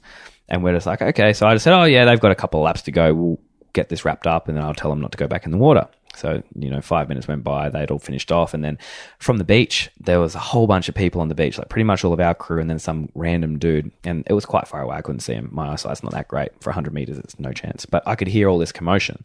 And they're all pointing down the beach because I'm on my board. They're all pointing down the beach, saying, someone's drowning. I'm just like, fuck, someone's being eaten by this shark. I'm going to have to go over there. Yeah. So I've gone, okay, I can't see anyone down there. I don't know what's going on. People are running down the beach. I'm just like, okay, so I just started paddling. So I'm hooking down the beach. Now, where you are, because I've been to this beach a million times, it's pretty flat. There's not a lot of waves. Yeah. At this day, no waves, or was it windy? It was a little bit bumpy, but nothing crazy. But I couldn't see a person down. I couldn't see any commotion in the water or anything like that. So I just started paddling, and hopefully I can eventually see something going on. We had another board on the beach. We had another guy bringing a board out. He ran down. He came in. So we're kind of beelining for this person. And I thought, if I can't see them, they're either already underwater, which sucks because it makes it really hard to find them if they have drowned. Sucks. Or it's the worst thing ever. Yeah, or he's been eaten or he's been chomped by a shark, and then either he's underwater or I should be able to see some splashing around. Yeah, some blood. Couldn't see any of that. So I was like, what's going on? Eventually I get closer and closer. I see some guy standing out in the thing, waving his arms. Like, he's 150 meters offshore. He's like not a short distance offshore. I'm just like, what is this guy doing? Like, he's definitely drowning then. So I've gone closer and closer and closer, and we kind of met up at the same time, me and this other fella from the gym. And we yelled out to this guy. We're about 30 meters away. He's like, "Mate, are you all right?" He's like, "Yeah, I'm fine."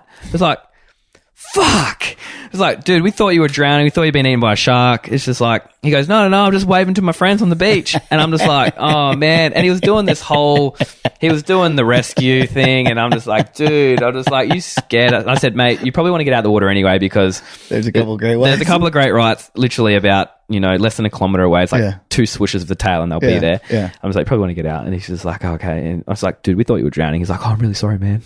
Like, it's good that they monitor them though, that they, and I think that's where it needs to get to is, it's like us trying to build our border wall in America. It's a bad idea because it's not efficient.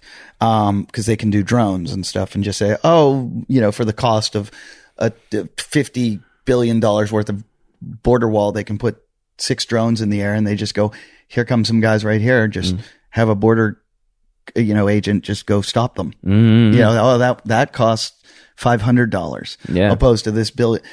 I feel like, you put enough drones up in the air, patrolling a beach, you see the sharks. Oh, 100%. They're so visible. Yeah, we have Shark Watch, so you can just jump on an app and they just pinpoint the fins all along our whole coastline, and you can just say, there's a shark situated around Brighton Jetty at this point in time, and it was there at 2:00 and it's 3:00. It's nice to know. It's like, you know what, I'm not going to go out there, or if there's a shark alarm. You guys are better at that here in Australia, but you have a much more of a problem than we have. Yeah. And it's starting to seem like a real problem here. Yeah, we've got lots. Like, they're on our beaches every day, but I've never seen one. Like, there have been times where I think I've seen one, but never really. I've seen one in Australia. I had a bull shark jump right between me and a friend. We're surfing, and Brazilian guy, and he's like 10 feet away from me and right between us. And I go, like, my eyes just got big, and he goes, bull shark. Bull shark. And I was like, what the fuck? But I would say it was probably only like 3 feet long. Yeah. But still, it'll take a chunk out of you. Yeah, it'll probably have a crack. Like, we've had things pop out of the water, like big sea lions and things like that. Scares the shit. Yeah, and you're just like, here we go, we're gonna get eaten. Or like a dolphin, or you see a fin. And the other day, me and Simone, we were out board paddling, and we were going up and down, and I said, let's go out to this far one. Like, let's go out to this far pond, like a pole out of the water. And I kept hearing this splashing behind me, and I'm just like, something's trailing me. And I looked back, and I seen some white water behind me, not directly behind me, but off to the side. I'm just like, you know, a bronzy is trailing me or something like that, or a little hammerhead or something. And I was like, Simone, let's just head in. Like, there's something out here. I can feel it. And she's like, yeah, no problem. So we just we board paddled 15 feet off the shore, just cruising along up and down. We didn't go out the 100 meters that we were before. You got the heebie-jeebies. Yeah, I could feel there was something just sitting around out there. It's like an opening to like a marina as well. So there's lots of little fish around there, and they like to hang around in those little marina openings and stuff. So, but yeah, like I've never seen, like, we've been in the water, we've seen little like 6 foot hammerheads and stuff, but I've never seen a great white. We've been out. Hammerheads never attack.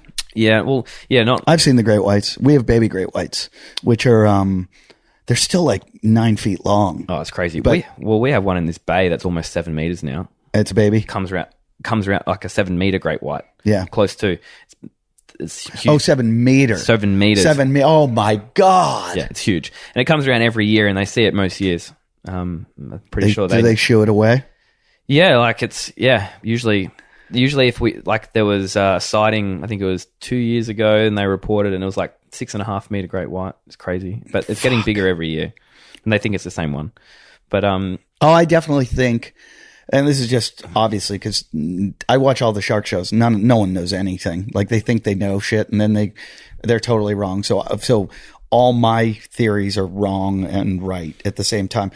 I think they return to their spots. There was a beach I think it's called Surf Beach. It's north of Halama, which is Point Conception, is where, if you look at the map of California, the part that comes out the most west point, some really great waves up there. And I went surfing there one time, and a guy was like, "You're not a local, are you?" And I thought he was going to like try to like get me out of the water. And I go, he was on a boogie board. And I'm like, no, well, like, don't try to tell me I'm at your local spot. He goes, "You're not a local, are you?" I go, No, I'm not a local. And he goes, "Yeah, you wouldn't be in the water if you were." I said, "Why?" He goes, "A woman got bumped off her board yesterday by a great white." And even a bumping's not going to, if he had said a woman got eaten here yesterday, I'd be like, you know what? I'm getting the fuck out of the water. Yeah. And he said, yeah, well, there was a woman got bumped. And I was like, okay. Well, then if you look at like 2 of our most recent attacks, where I think they were both deaths, were at Surf Beach, which is north of Halama, same day, 1 year apart. Wow. So to me, that's just something like these fish have, like the sharks have some kind of migratory pattern that they take, where they go, okay, I go out, then I come back here, I eat, then I go back out. So it came in, it was like, oh, here's another person to eat. But, you know, they don't look at it as like, I'll try this. And it's probably the same exact shark. So as you say, that shark keeps coming back in. And so I'm not against them tagging them and knowing where my neighborhood, we have 7 mountain lions. They're all tagged. They all wear collars. And they know where they are all the time. And it gives me a bit of comfort when I'm mountain biking and running through the woods that I'm like, where's that mountain lion right now? You know, and they're like, well, they're watching it. They know where you know, it's if it's coming close to the trails or the people or whatever. Or if it starts attacking something or eating, you know, pets and stuff, they're like, okay, we got a problem one. So I don't know. It's one of those things. It's interesting. Yeah. It's interesting. For me, like, I kind of feel like if I'm out there surfing, and I think probably a lot of surfers, not all, but a lot of surfers probably think if I'm going to go, if I get attacked, it's just what it is. And I think that's what I think. And it is what it is. And I also think I'd rather go like that than be sitting in a hospital bed. 100%. So, you know, I watched a guy have a heart attack on a golf course once and died. And somebody goes, yeah, well, you know, that's his. He was loving it. Yeah. He was out there playing golf. It ended right at the best place of his life. So I always say if it happens, I want to be in the barrel. Yeah, exactly. like just coming down the line. And I'm just like totally tucked in. And all of a sudden I just like shoot into the mouth of a great white. And I'm like, all right, well, here we go. There's the end. Yeah. Well, that's probably the way you'd want to go. I don't want it to happen like on a GHD machine. No, that's not. I don't want to be like, I've got what's it called when you rhabdo? Rhabdo. I've got rhabdo and I'm dying. Yeah, no, that's not what we want. All right. Well, hey, thank you so much, and you know, we'll be cheering for you. As always, and I'll be around the gym every day, so you can beat me up. Hell yeah. And where can they find you? They can find me. My Instagram's pretty easy. It's just my name, James Newbury. It's Newbury. Yeah. Bury. Bury. Or you can just come down to my gym. Yeah. You've got 2 locations, right? So we just have one now. Well, I guess my second location is my home gym. But no, just we've got the one location here. You still use it? Yeah. So from time to time, if it's convenient. But you don't run classes out of there anymore? No. Okay. No. So my home gym we recently just set up, but we did have we had another gym down at Brighton there, CrossFit Beach Mode, but that's been taken over by some good friends of ours. Oh, okay. So basically just our one here in the city, Adelaide City. It's the only CrossFit gym inside the city. Okay, because I drove by Mode. It's still called Mode, the one down at the beach. Yeah, Beach okay. Mode, CrossFit Beach Mode. But it's not yours anymore. No. Okay, I see. And your gym, one of the best. I'll post the video again that I did with you, where we looked at every aspect of your gym and how fucking cool it is. But thank you again. Awesome. Congratulations on making it to the games again. And we hope, I hope you can beat Fraser. Me too. Is that your goal? Of course. I want to win. Of course it's I want to win. funny because I've talked to some guys who are top level and they go, look, I know what I can do and I can only move incremental. And I'm like, that's not a winner attitude. Yeah. Look, I can understand where they're coming from, but I also never count myself out. Right. Like, you never know. Yeah. If I'm on point, if I'm really on point, you're only another competition away from having the competition of your life. Yep. Yeah. And you got to have that attitude. Winners have to have that. One last thing. Who's doing the drug testing now? So I was drug tested twice at ACC. One outside of competition and one inside within the same competition.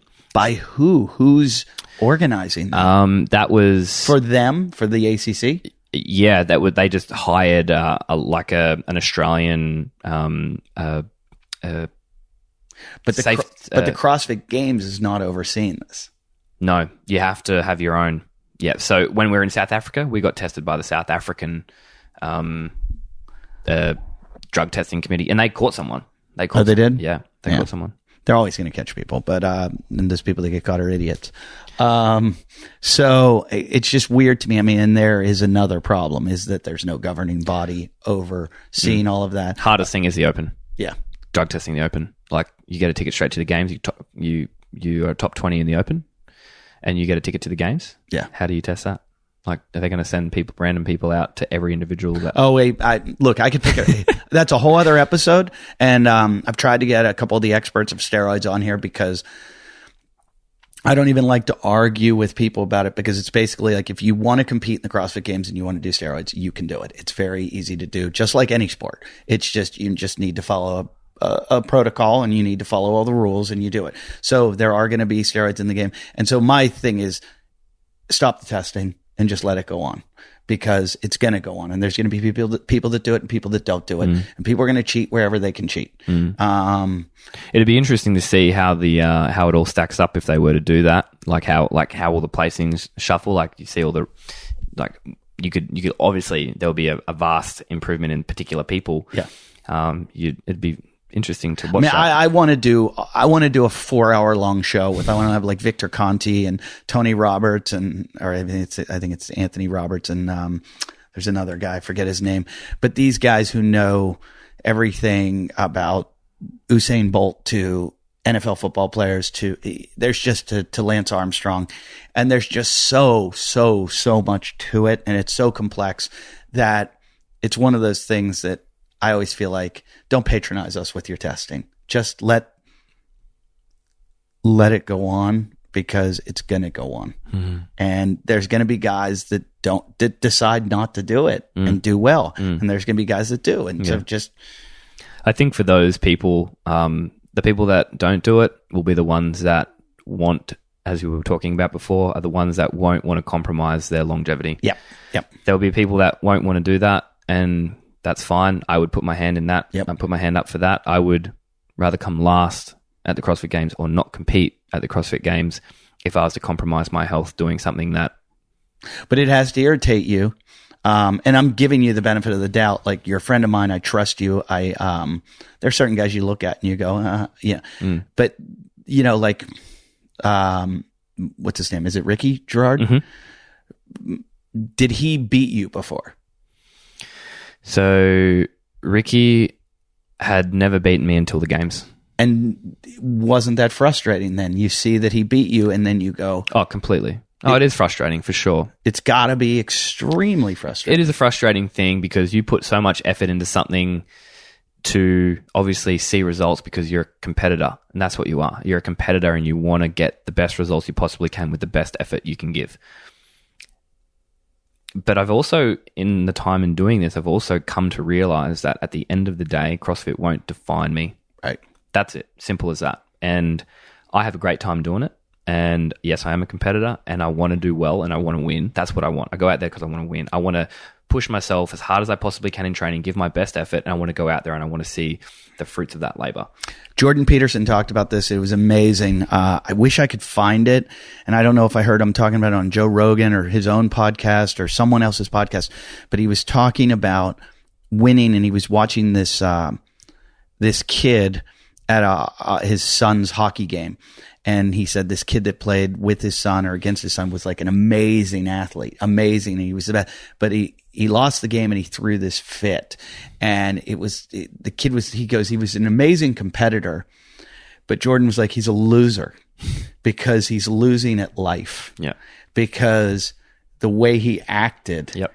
at that point in his life, his parents hadn't brought him up right Yep. to be a good winner. competitor and be a winner. Yeah. And life is more than just that event. 100%. So what he did right there is just indicative of what he's going to do throughout his life, which means like you can be the best competitor in the world, but that takes away from it. And so it's the same thing with the steroids. Like if you want to do it, go ahead, but you're really a loser. Yeah. And you're chasing something that, if that's what you're doing, you're chasing something that it'll never bring you prolonged happiness for the rest of your life. And I deal with it in my business. People that do really shady shit to get ahead, and they do. Yeah. And sometimes I was in my bed last night thinking about this one guy and just like what a piece of shit he is and how he's gotten away with and how badly I want to call him out on his bullshit. Yeah. And there was part of me that was like, I'm done with this. I'm about to just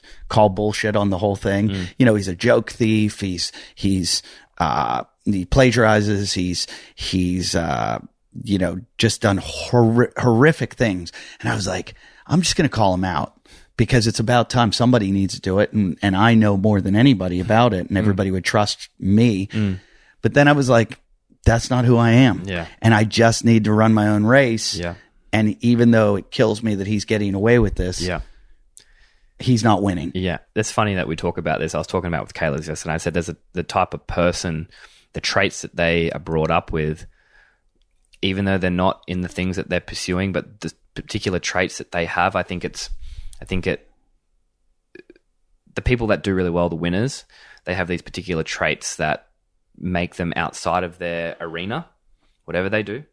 That makes them a really good person, and it shows. And yeah, maybe there are a few people that get away, as you said, with murder, and they look to be succeeding in particular things. They'll never be truly happy. Yeah, and at the end of the and day, that's what it is. Yeah, it's the happiness, and I always say that. People will go, "Oh, he's they're the most successful people in comedy," and I go, "Really? Are they successful? Because they're miserable people. Like they might have more money, or more television credits, or movie fame, or whatever." But I like to think I'm really successful. I'm happy. I got a great family. I love my friends. I love my hobbies. I like to think I'm pretty successful. They might crush me monetarily or crush me, but at the end of the day, it's all about happiness. So totally. You got a great thing going. You got a great girlfriend. You got a great gym. You've got looks like a great group of community around you, supportive. So I'm pulling for you, and who knows? Maybe I'll be in Madison. What's the date? First week of August. First week in August. I forget where. I think I might be in Las Vegas. Might be in Las Vegas that week. I went to the games 2 years ago. I didn't go last year.